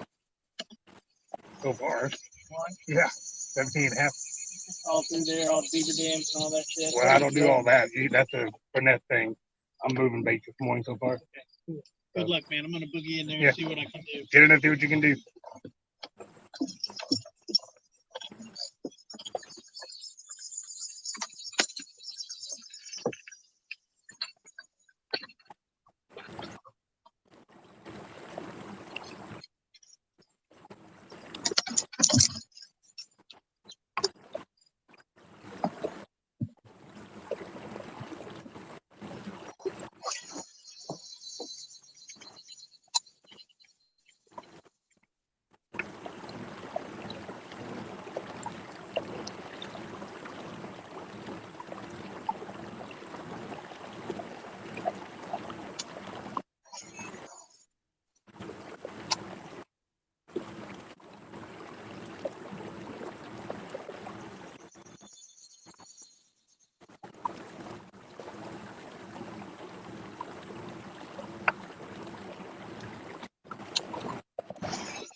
You got there.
There we go. I did it again. I'm unmuted. You guys can hear me now. Goodness.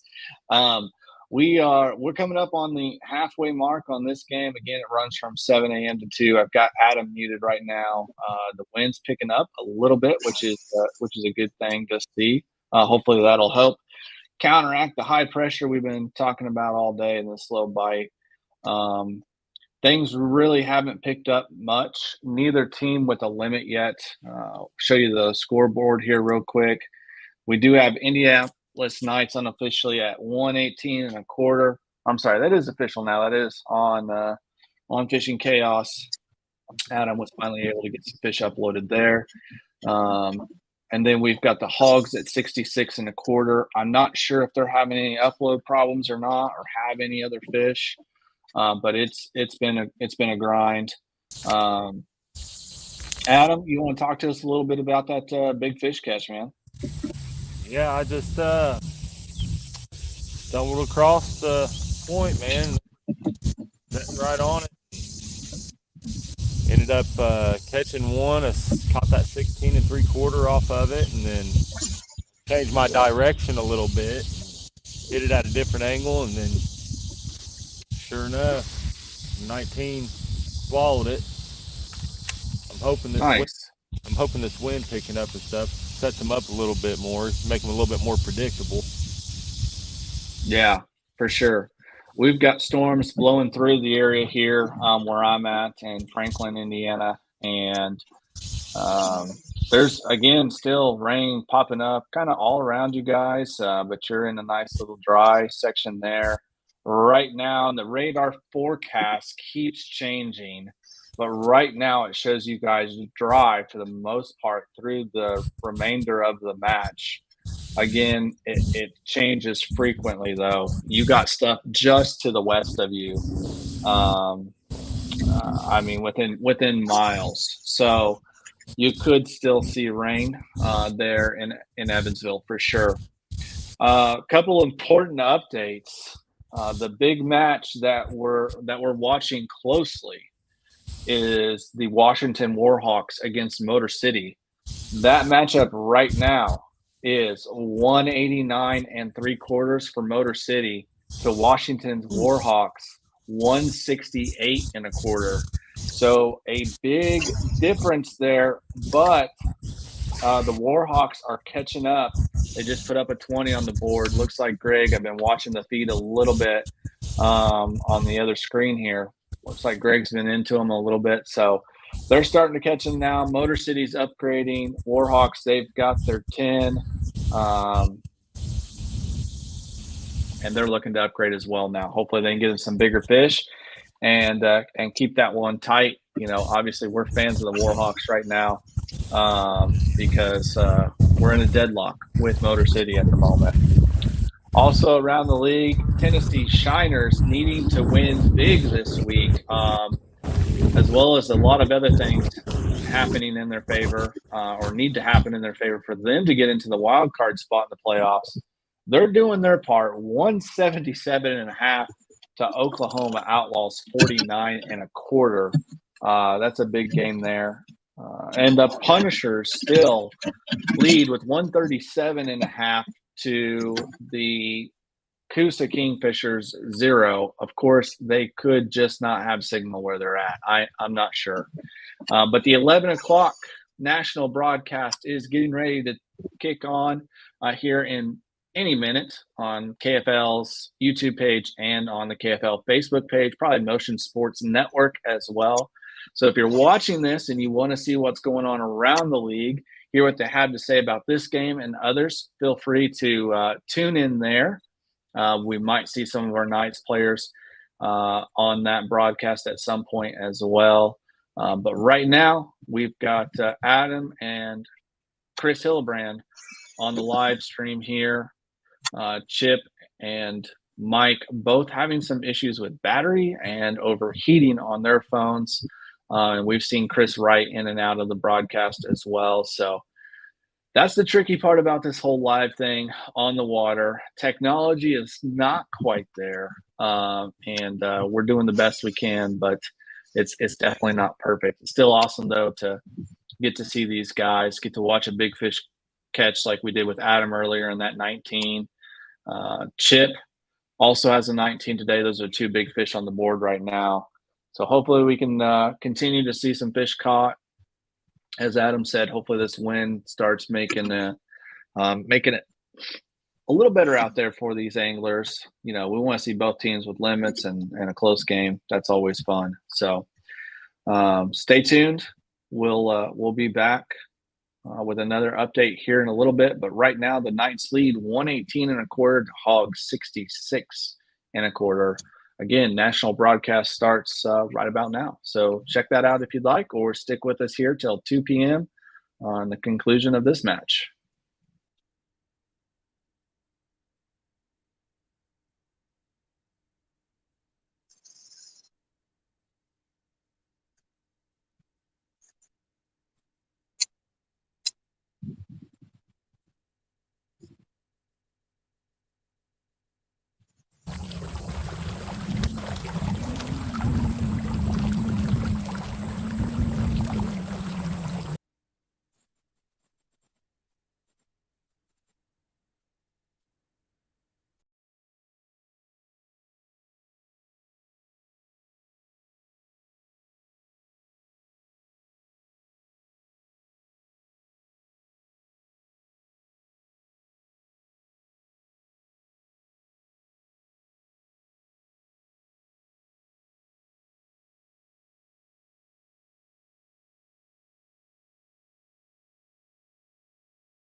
I'm back.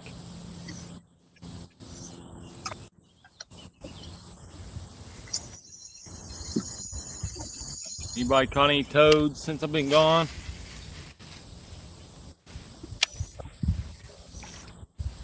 No.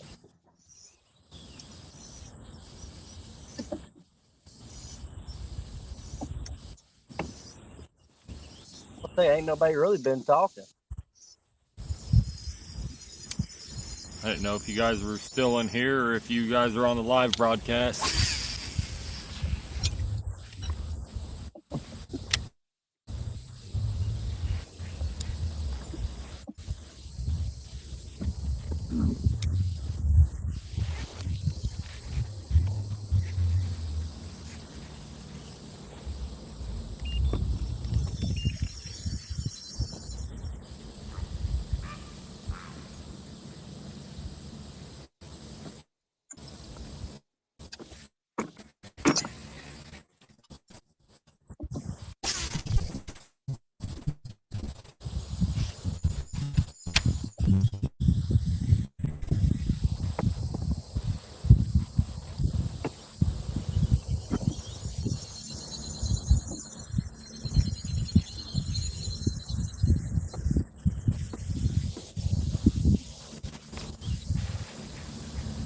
I hear a little thunder.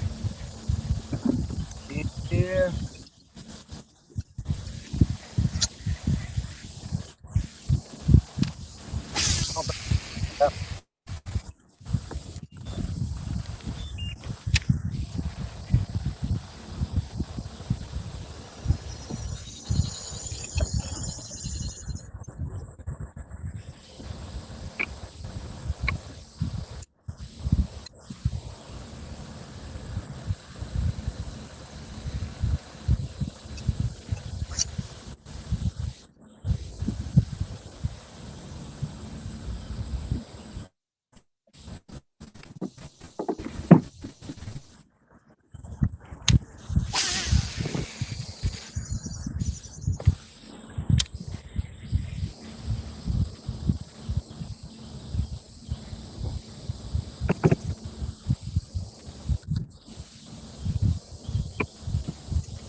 All right, everyone.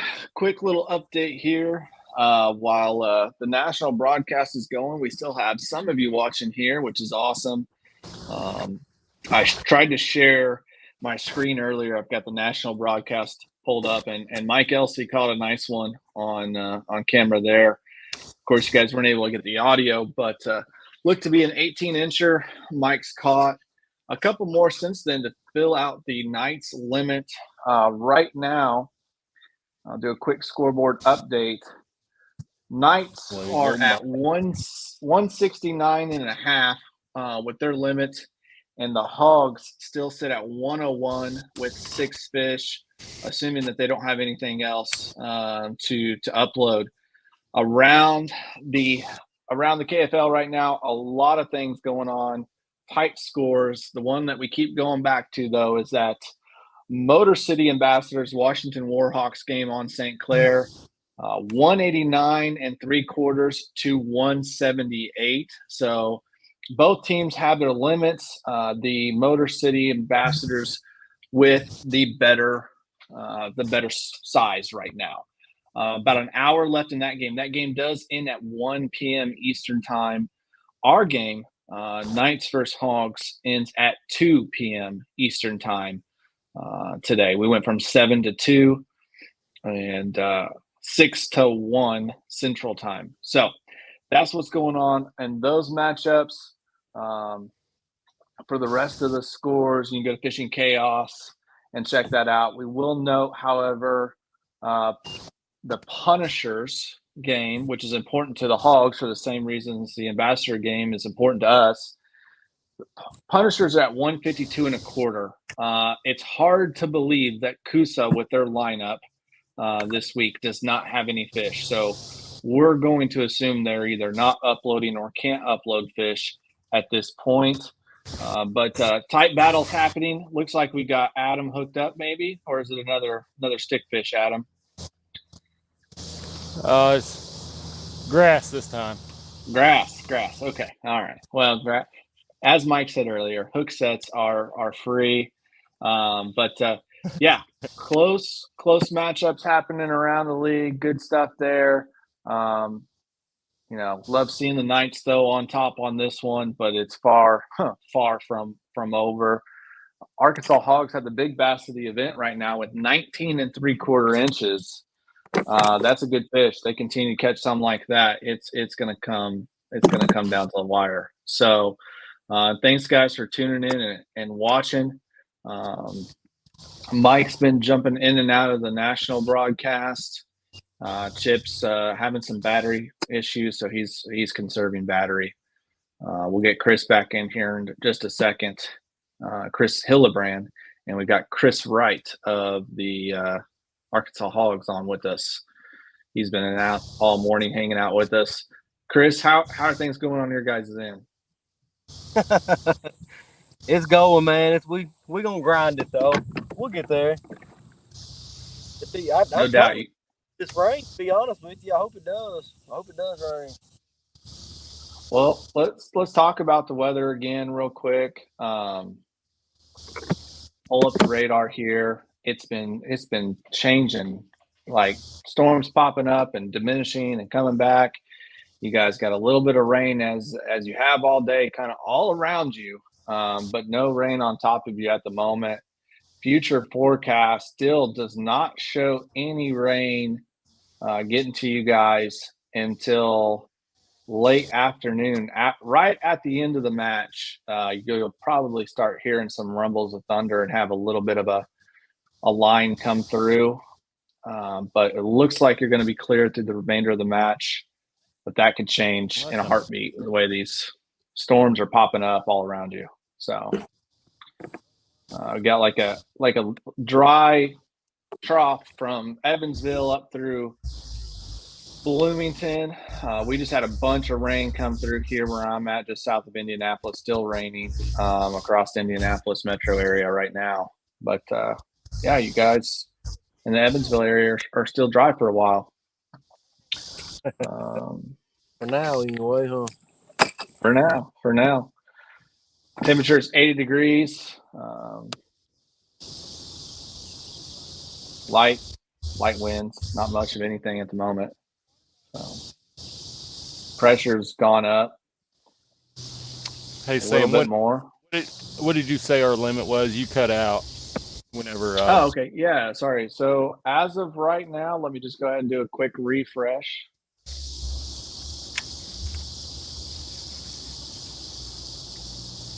As of right now, Indianapolis Knights 169.5 to Arkansas Hawgs 101. Mike Elsey leading the Knights with 6 fish. All right. I'm sorry, 7 fish at 111 3/4 right now. It's on.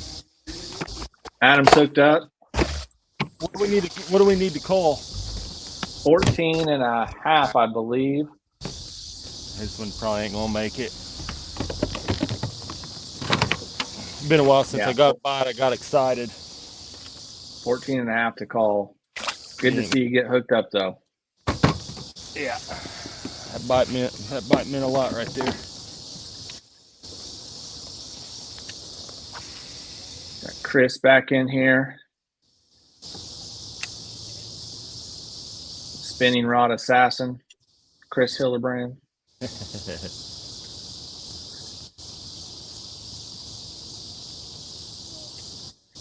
his KFL debut. Chris, can you hear us, bud? I can barely hear you. Yeah. How's it feel to play in your first KFL match? I'll tell you what. This morning I was real nervous, but we sat there. We were at the ramp, and Mike talked to me real good about everything. Just told me what to do. He said, just go out and fish like I normally do. So it's been good. It's just right now, the bite for me has just been slow. So.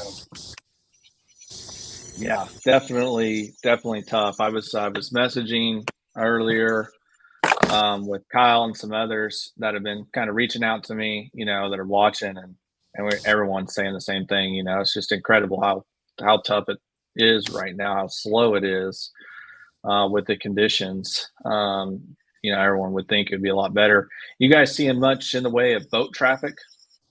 Not at all. It's nothing near what it normally is on a weekend. I'm wondering maybe a lot of them's over there on Patoka with it being a holiday, maybe. Could be. But yeah, this is probably the least amount of traffic I've seen on a Saturday down here, to be honest with you. Interesting. It's more than half from last weekend, that's for sure. Last weekend, it was a madhouse. Maybe there's not enough commotion to get them fired up. That bait's all just settled down, and I could see that. Doesn't know what to do with the lack of motion on the water and noise.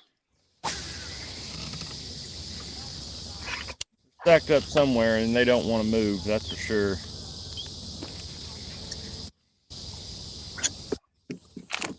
I know, Chris, right? You were talking about, in practice yesterday or Thursday, you guys were seeing a lot of bait movement, a lot of top water action. Have you seen any more of that pick up where you're at? A little bit more. I think it's a lot better up. I'm up at the north now, but I think it looks better up here than it does in the south. Yeah. Gotcha.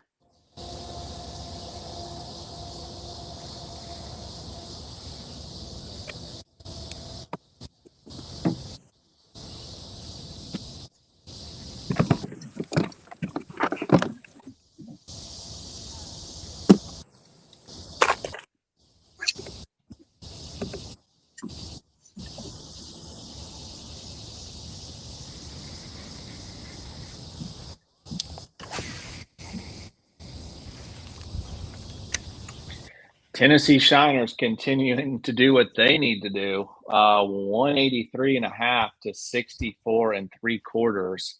They need some teams to lose, and they need to win big, and they are winning big right now.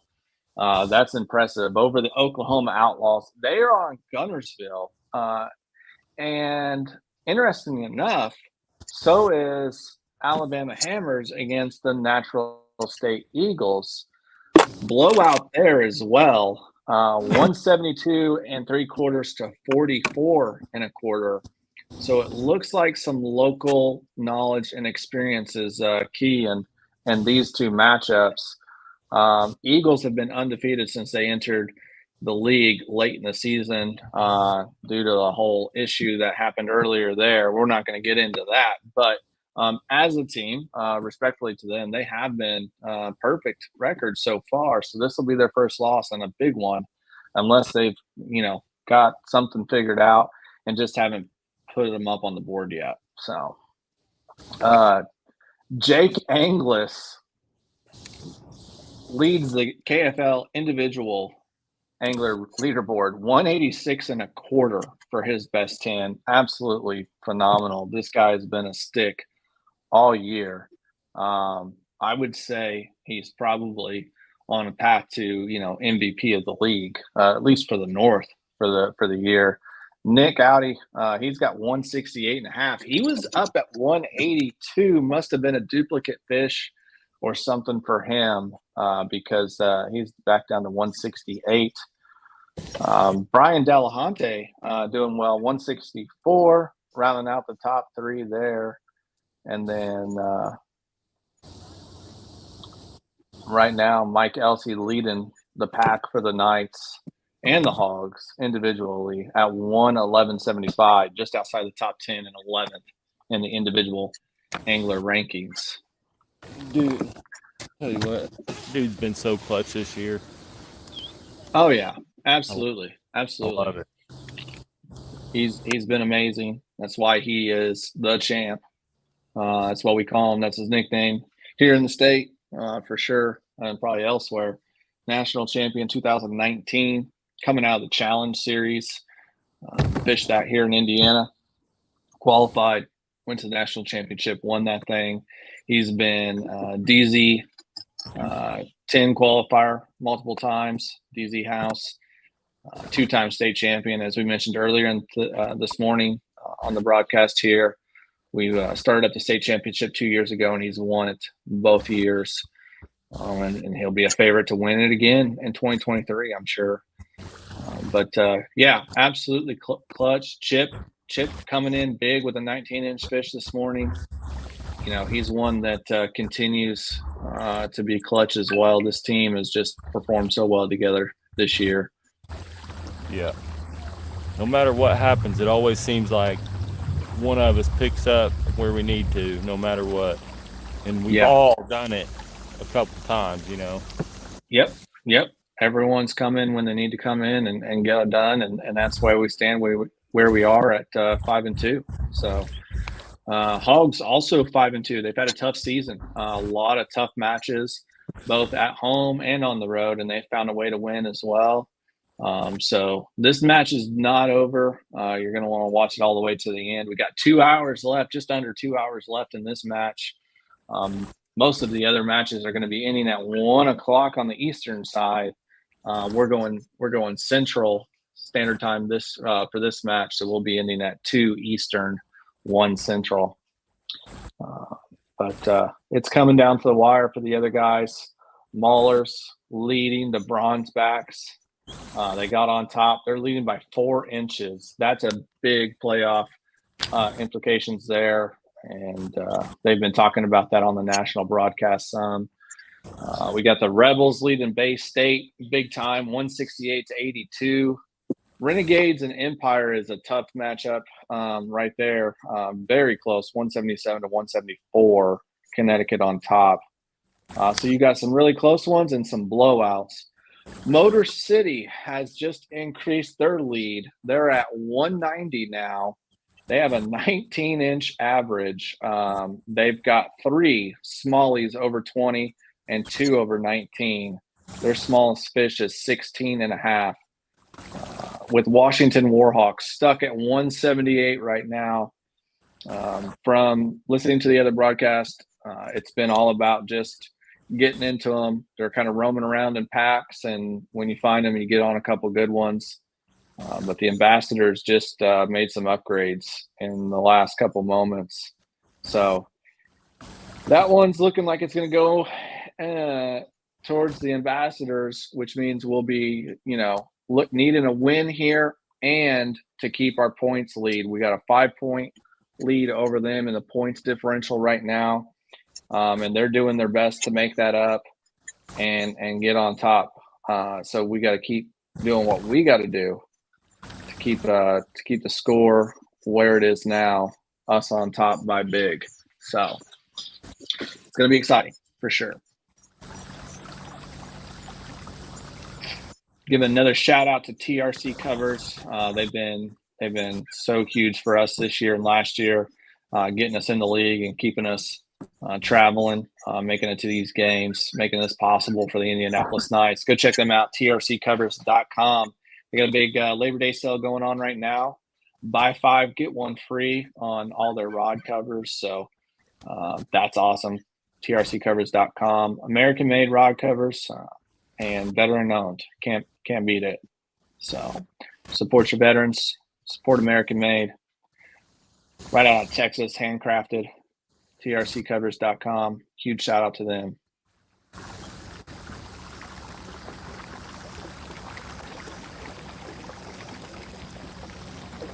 Gittner says, put them sissy sticks down and start ripping some grass, boys. He don't like it. He don't like it at all. No, he hates them things.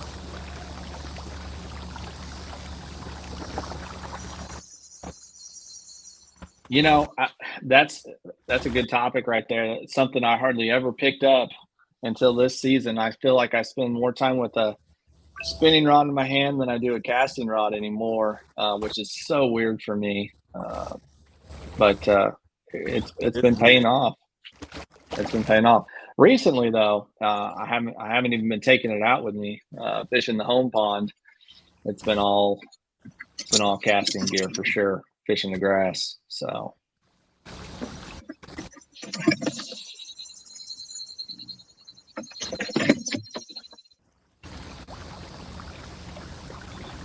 Adam, you on the move, or we just can't see you? Yes, I am. I'm going to go back and see if I got any more fish stacked up on that point. It's the only one. I think that's a good call. Yeah, it's been the most predictable, and it's the only part of the lake that's actually doing what it seems to need to be doing right now. So, yeah. Looks like things are starting to clear out a little bit there, and the wind's starting to die off. Oh yeah, it's getting hot. It's getting real hot. Yeah. It'll be interesting to see if that helps or hurts things. Yeah. You would expect it to not help, but yeah, I was gonna say I don't see it helping, but I mean, given the fact that it's been, seemingly perfect conditions all morning and the bite's been tough, maybe the reverse of that will get things going. Well, I mean, you figure they gotta have a good bite window at some point today. They got to. Yeah, so let's talk about the moon phase real quick. We had a good lunar peak in the first hour of the tournament, right at lines in at 7:45, I think it was the actual peak, and it's gone down, but you guys have another peak happening right at the end as well, going into a peak. So, you guys are kind of riding the wave right now as far as the lunar phase goes, but definitely not the worst day for lunar forecast wise that we've had for a tournament, but definitely not the best. Full moon isn't until next Saturday.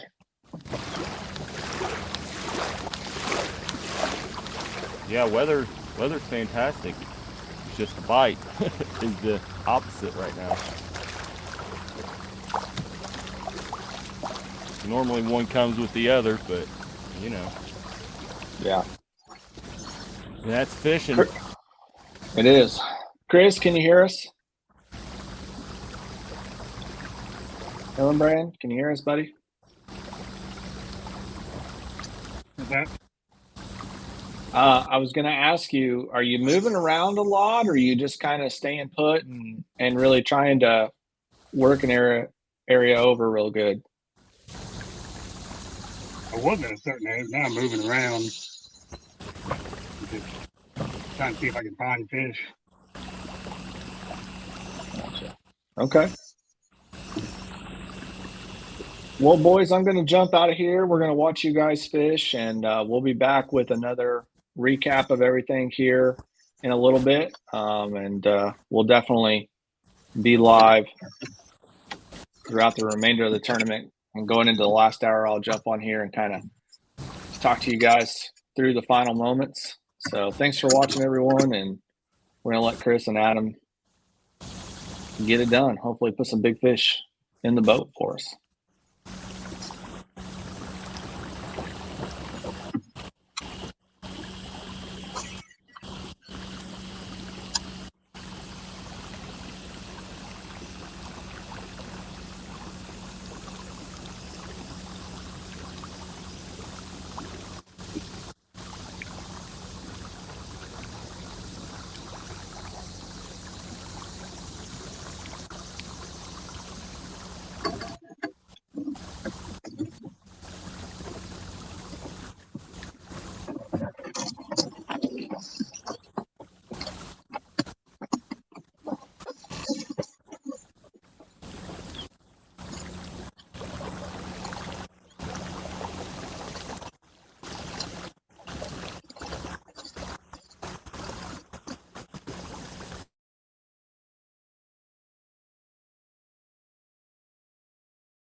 Ooh, that is all rock.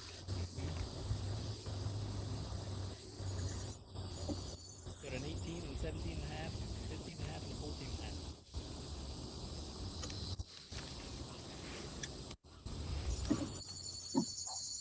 Wonder if that jig would get him.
Yeah, so come right about where I'm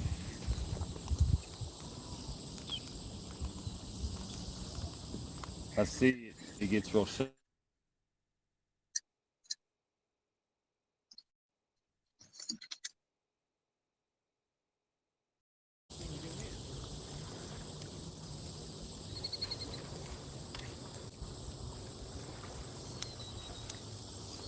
Ooh, there's a freaking mess of fish sitting right on the edge of that.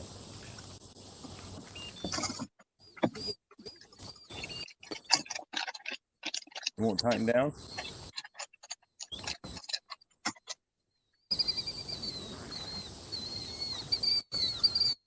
You got to twist the other side. Yeah, you should be able to push. You push the reel handle all the way in and then screw that side, the side that's off. This side was red. Yeah. Yeah, sure.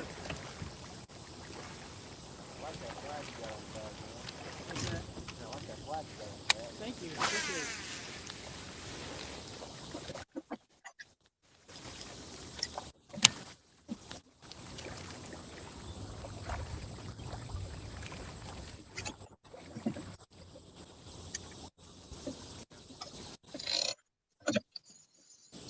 Boy.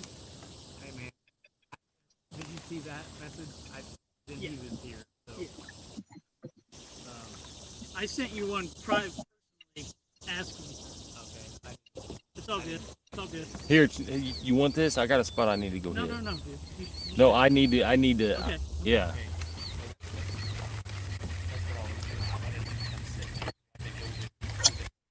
Okay, cool. So you know how this lays? Yeah.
That sun is hot.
What's that?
Is it a darker or lighter color?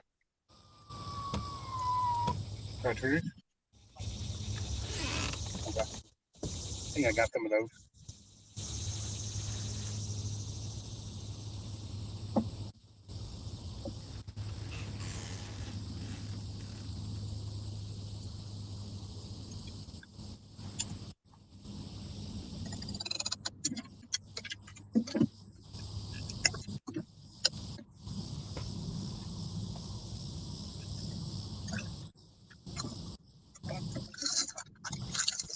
What's that? I know there's one big rockway over there. Yeah, there's one right behind you that goes from like that point over to the rocks.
What's that?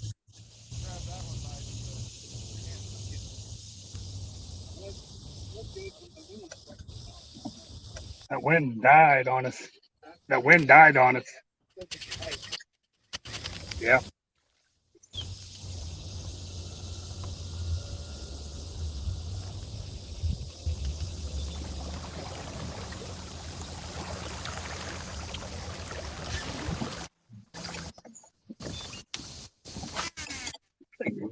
Good.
There's a fish.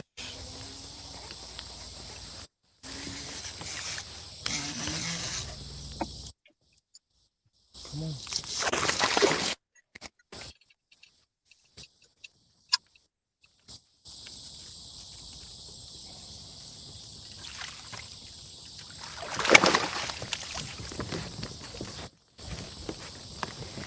There's a slight cold for us. 17 maybe.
I'll be right back.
I am back.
Give us a 3-inch colt.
There's some rain.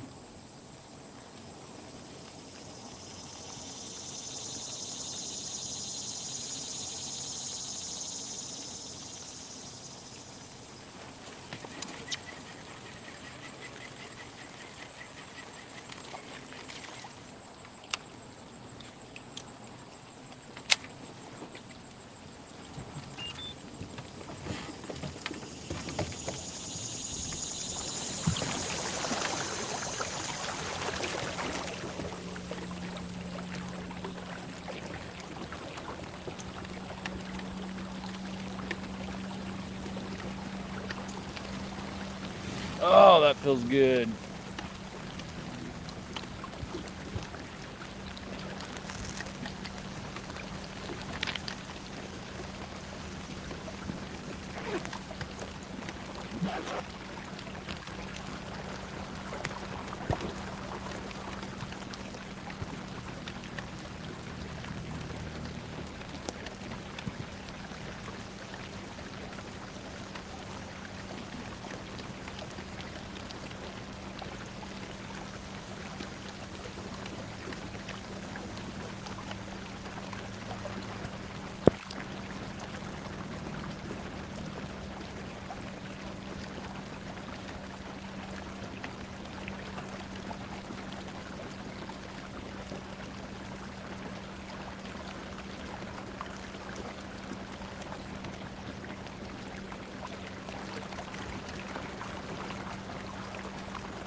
If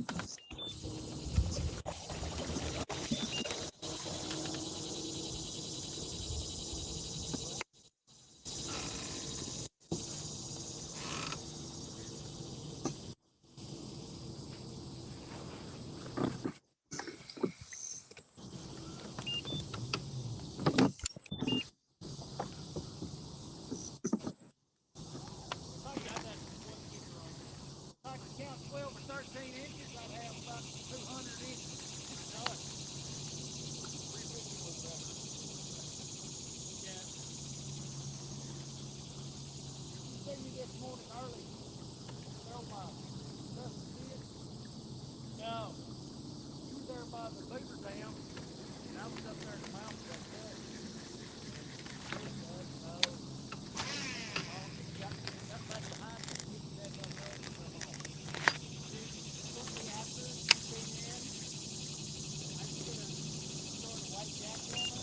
Yeah. Back there where the viewpoint kind of, there's that little channel on it. Back to that small mark. I hooked one heavy with him. I mean, he came right up here and got off. Yeah. I haven't done shit all day. I've caught a bunch of fish there all this afternoon. I could fish sometimes. I probably caught 6 or 7 fish, but only one keeper. So at this place, we should have done a lot better than that. Yeah, sure. Yeah, they're here.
Taking off.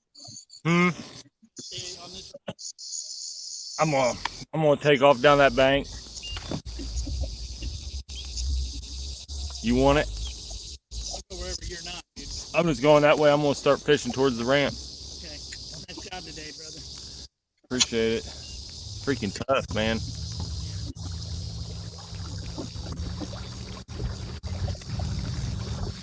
We're not doing anything after, are we? Not that I know of.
All right, we're down to the final 30 minutes of this matchup.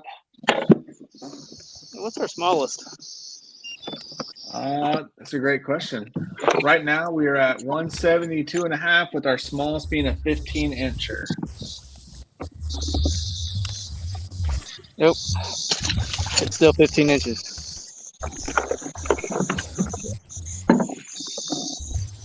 Lines out at 2 p.m. Eastern, 1 p.m. Central local time there in Evansville. We got all 4 nights on the live stream right now. Chris has been in and out with us most of the day. We haven't seen much of the other Hogs, unfortunately, but we did have an awesome moment a little while back where you saw Adam and Chris both hook up at the same time almost. Chris landed a 16, and I think Adam landed, I think it was like a 17.5 at the exact same moment. That was some pretty cool action. But otherwise, it's been a quiet day. Been a very quiet day other than that double up. A couple good fish caught for the night. 2 19s, one by Mike, one by Big Fish Chip Romanovich. And then we had a 19 3/4 caught by the Hogs earlier in the day as well. But outside of that, it's been a dink fest. It's been really just uncharacteristic of this fishery. So that's kind of been the story of the day. It's been a grinder. We've joked on and off with the Hogs that they brought their bad luck with them to Indiana. They've been in grinder after grinder all season long, and right now, the way things sit, with a little less than 30 minutes to go, Indianapolis Knights have a small limit, 172.5 to the Hogs, 6 fish with 117. So if the Hogs can figure out how to get on them in the last few minutes here, things could get interesting very quickly, assuming that there is no fish that are waiting to be submitted by the Hogs. Chris, can you confirm or deny whether or not you guys have any fish in the holding tank? And I am not sure. I'm not around anybody. I have got some questions if that one I called about 20, 30 minutes ago got submitted. I said it's on my end. I don't know if it went through or not. Let's see. How many fish do you have today, Chris? I have 2. Chris with 2. Okay, let me look. Got the Ryan's Big Fish. We got Chris Hartman.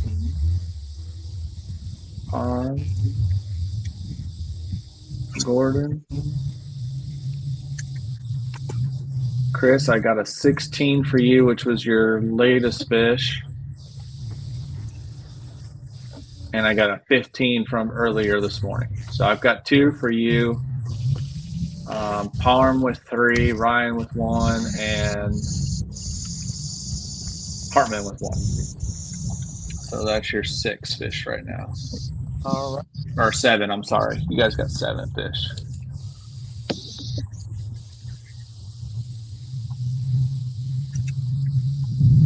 Boy, it rained a little bit, then the sun come out, and it just got hot. Yeah, nasty. The humidity is crazy there right now. You guys are around 90% humidity.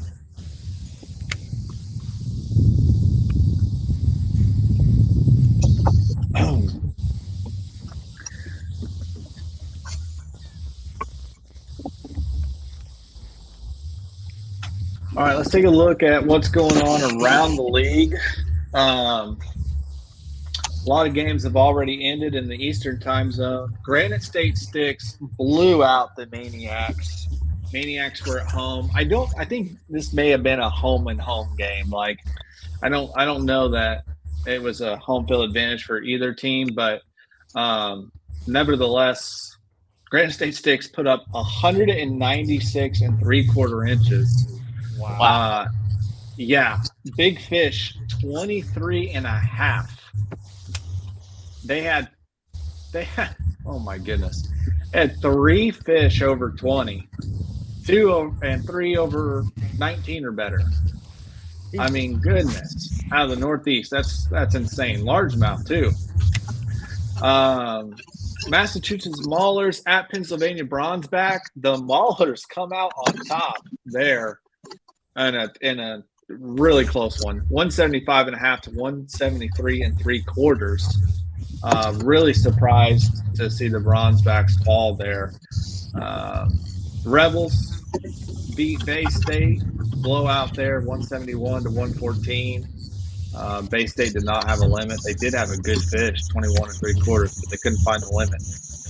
Connecticut Renegades beat New York Empire, 180 to 174.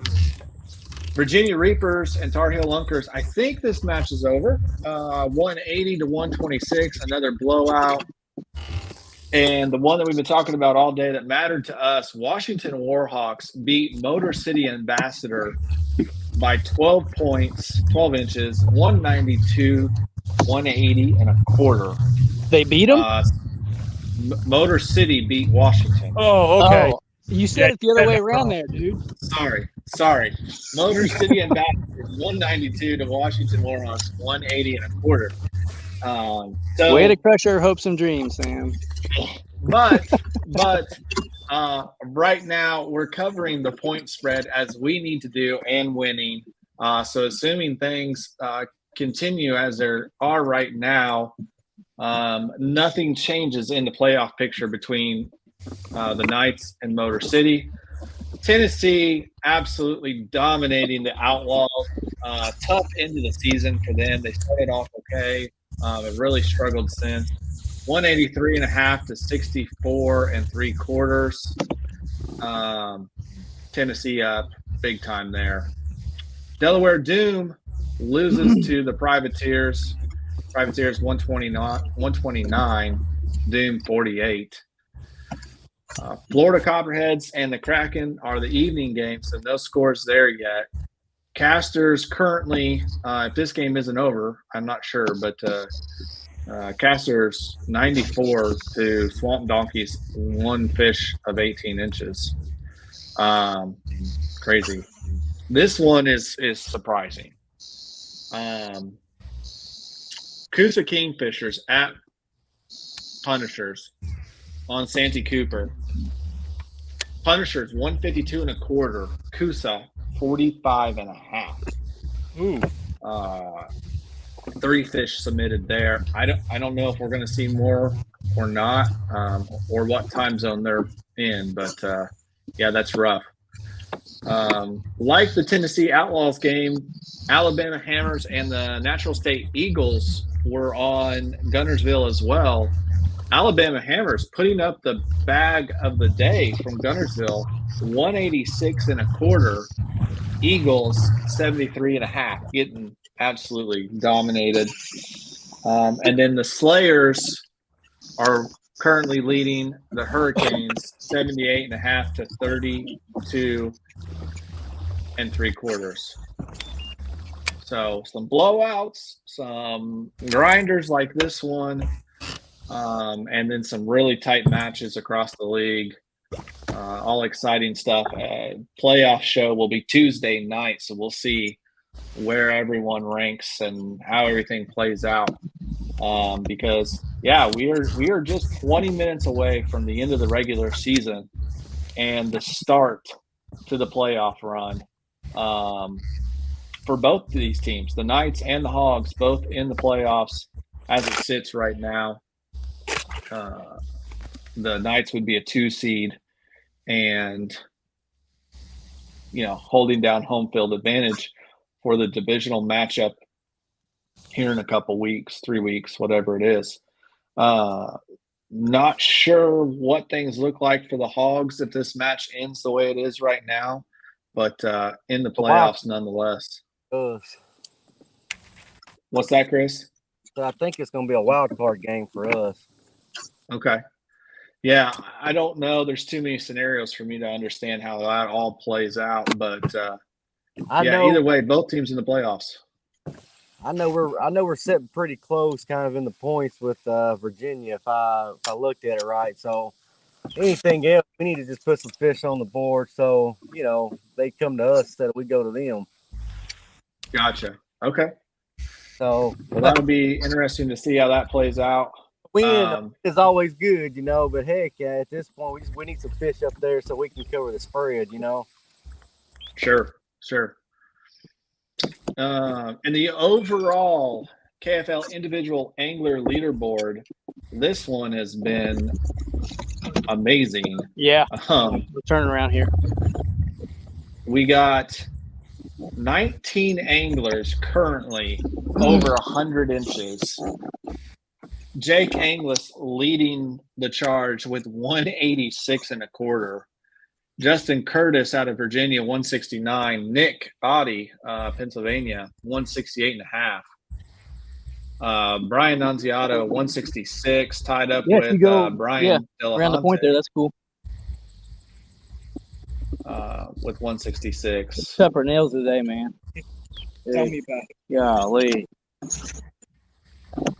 Out of this matchup, we've got leading angler Mike Elsey with Maybe. Out of this matchup, we got Mike Elsey leading the charge, 111 and three quarters. That's the best limit so far. Or not limit, but that's the best score so far out of this matchup. Again, a tough one to see Mike with 111 is awesome.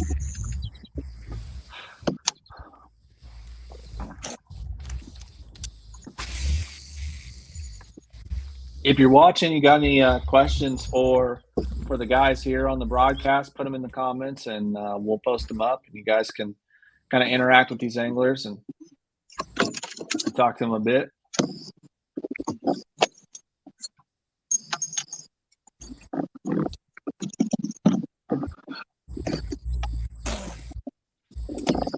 We had Chip on a moment ago. Unfortunately, we lost him. I'm not sure if that's signal or battery related, but he's been struggling all day with some battery issues.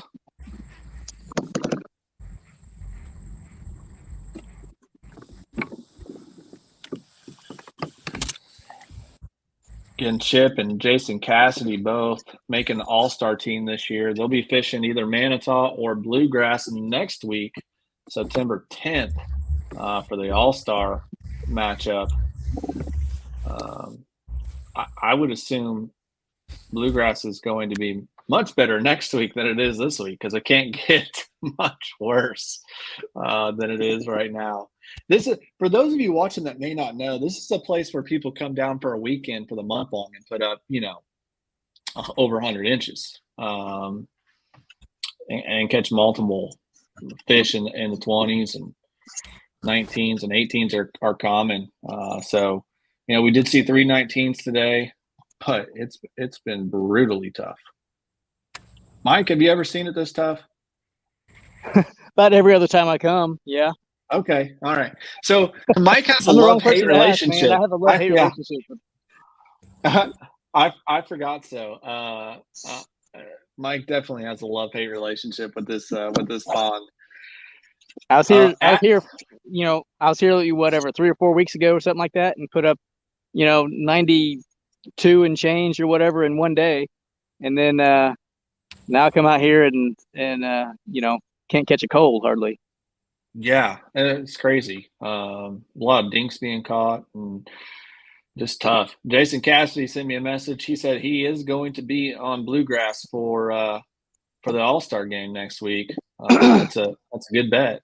Manitou, catch a lot of them on Manitou, but if you want a chance to put up some bigs, bluegrass is the place to do it.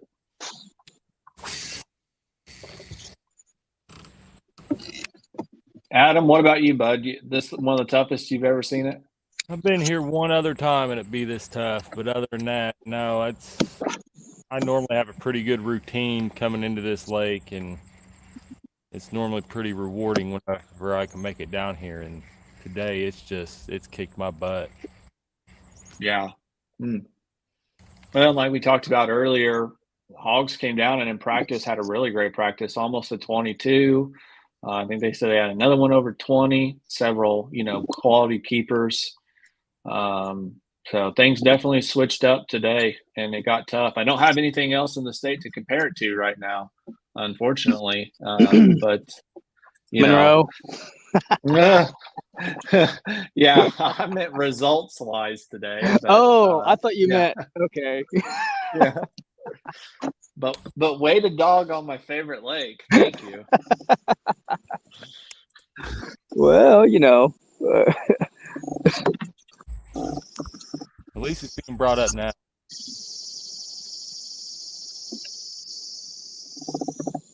So you're saying you don't want us to add Monroe to our lineup next year, Mike? Well, nah, you can. It's all good. Okay. Just makes it that much tougher for everybody else too, That's all. Yeah, it sure would. I think our it's not out of the question. It's not out of the question. I think our competitors would enjoy it. I think so too. Big lake, beautiful lake. There's some signal issues, but there's definitely some areas where you can still get signal. This was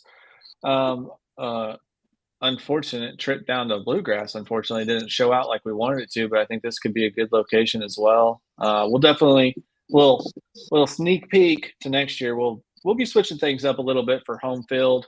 Maybe have 3 lakes next year. You'll probably still see Manitou on the list, but that's all we're going to say right now. But there could be some additions, maybe in Monroe, maybe bluegrass again. We'll see. In Indiana today on Fishing Chaos for the month-long, the Challenge Series,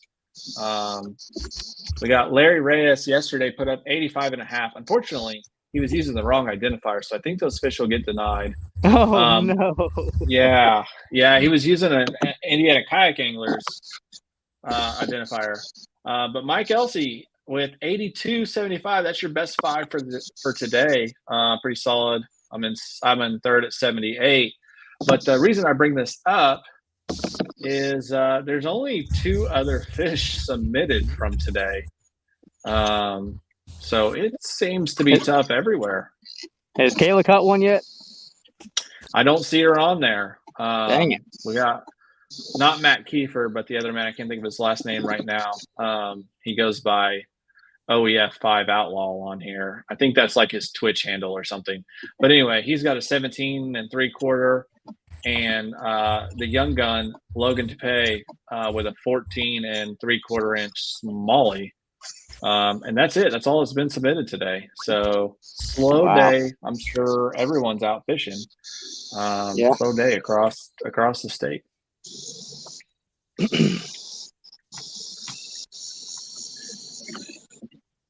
We 10 got minutes. 10 minutes left, boys. 10 minutes. Mike beat me to it just barely. Dang fish. We need 180. Let's see some fireworks here at the end. Wish we had some hogs on with us. Unfortunately, we don't. But love to see some fireworks. Still not convinced they're not holding a couple fish. I definitely got my guard up. Yeah, I would think that maybe they. Oh, Mike's hooked up. Mike's hooked up. Just in time. Come off! Oh, dang it! Is that right? I don't know. That might have been a good one too. That right-handed spinning reel. Adam, it's your drag wasn't set right, dude. Oh. That's right. It's still your fault. I was gonna say, okay. I'll take. Dang it! All right, get back at it.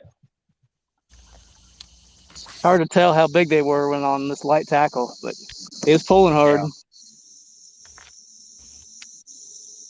Yeah. Dang.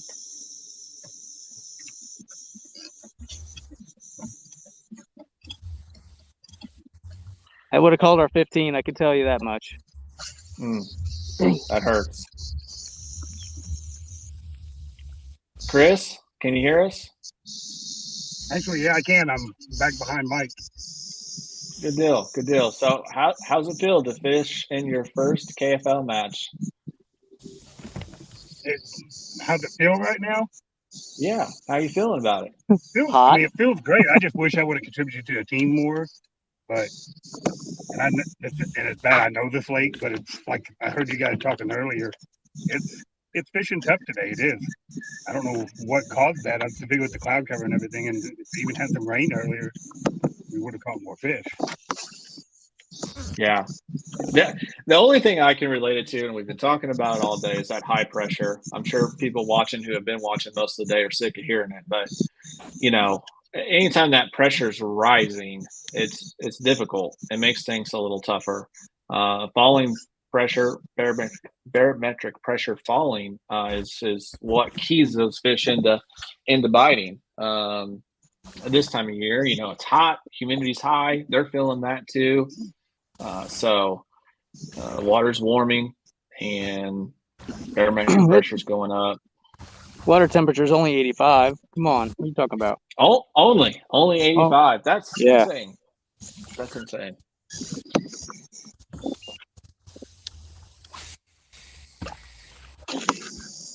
One of the cool things about the KFL is, the schedule doesn't impact a lot of the national events because most of the matches are later in the year. But the downside to that is fishing in the heat like you are and the dog days of summer can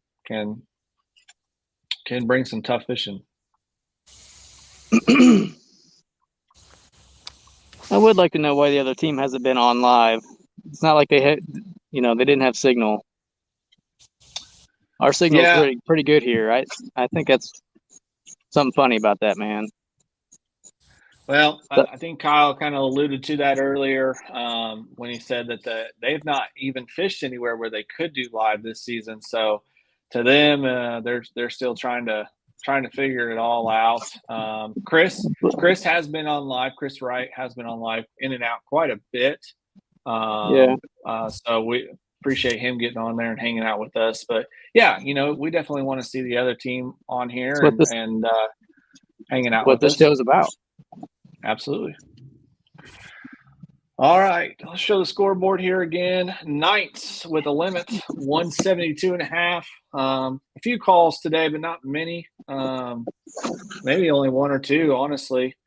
And the Hogs with 7 fish and 117 right now, as we know. Could have some fish they're waiting to submit. Often in the last moments like this, guys aren't going to submit them until the end. So we'll see where things end up. But we're coming up on the 5-minute mark and the end of the 2022 KFL regular season. If things stay the same, you'll see the Knights back in action. Let's see, it would be September 24th. September 24th. So we got a little bit of a break. September 24th will be the KFL divisional game for the playoffs. Wild card weekend is the 17th, and that's also the same weekend as Lake Dardanelle. I know we've got Mike Elsey, Jason Cassidy, and Dave Sewell all heading to the Hobie BOS event on Lake Dardanelle. Wish them luck, all fighting to get into the TOC and for valuable AOI points. I think Dave's already locked in for the TOC. I'm not sure about Jason. I know, Mike, you're still trying to get enough events in to get in there. So Yeah, it's all going to come down to this last event, man. So I'm really hoping for a good finish there. Awesome. Well, we wish you luck, man. That's going to be a fun one. It's one I would like to go to for sure. Won't be able to, though. Some other stuff going on.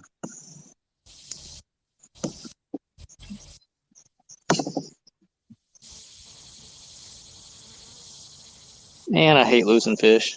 Dang it. All right, we just lost Adam. Down to Mike and Chris on the feed now with 4 minutes. 4 minutes to go. Oh, man. It's nerve-wracking when you don't know exactly what the other team may or may not have. They've been uploading them all day, so I don't suspect that they're not uploading them. But like I said, in the final minutes, you usually don't take the time, especially when you're down 3 fish from your limit. You don't take the time to upload those until the end, which is understandable. Let's go, Chris and Mike. Let's see one more good fish in the final 3 minutes here. Thanks, everyone, for tuning in. Huge shout-out to TRC Covers once again for supporting the Indianapolis Knights. Couldn't do it without them. They've been huge. Got some fresh lids and some fresh covers from them recently to take us into the playoff run. And appreciate them so much. Go check them out. Handcrafted, American-made rod covers out of Texas. Veteran-owned and operated. TRCcovers.com. Huge shout out to Rip It Energy, Cross Kicks, and Three Bells Outfitters for supporting the KFL and helping us keep this league running.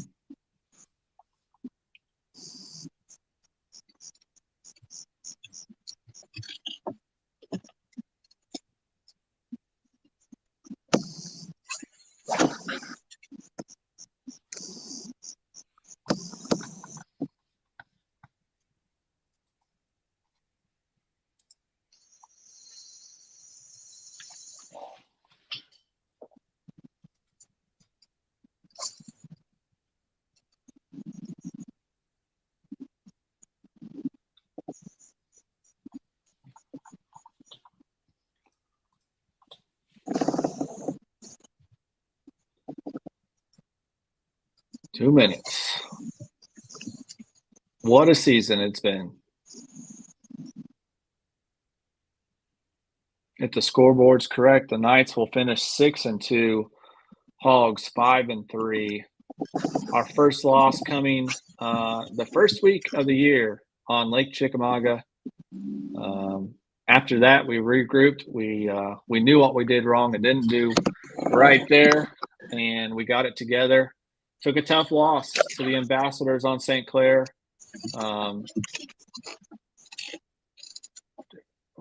Literally the winning fish at the net for Mike a couple times. Dave lost one as well.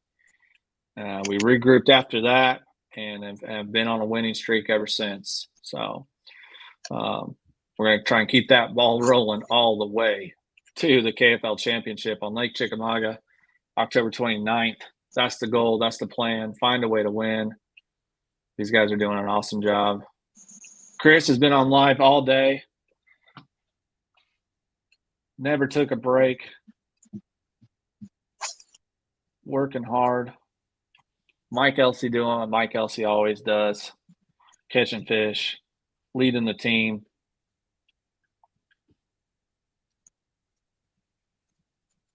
Final seconds here. This match.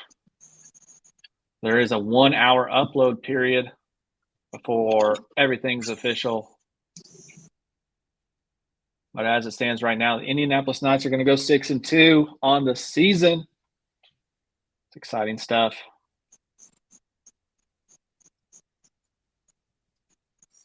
That's the ball game, folks. That is the ball game. 2 o'clock. Lines out.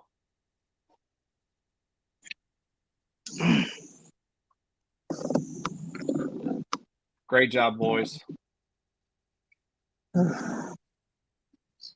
Yeah, it's hot out here. Let me just say that. Go get some If water. I had said that cool once off. already, it's hot. Yeah. Well, go get some water and cool off. Celebrate. Wish I could be down there with you boys. Getting ready to head over to the Labor Festival in downtown Indianapolis. Looks like the rain's finally moved out there. Brian Sparks says, yeah, boys. Mama Knight, Nicole, she says, nice job, Knights. Awesome stuff, guys. All right, with that, y'all, we're out of here. Thank you so much for tuning in and watching. We'll have the official results posted shortly, 2 o'clock Eastern time. I'm sorry, 3 o'clock Eastern time, 2 o'clock Central time. Upload period is completed. See y'all. Thanks.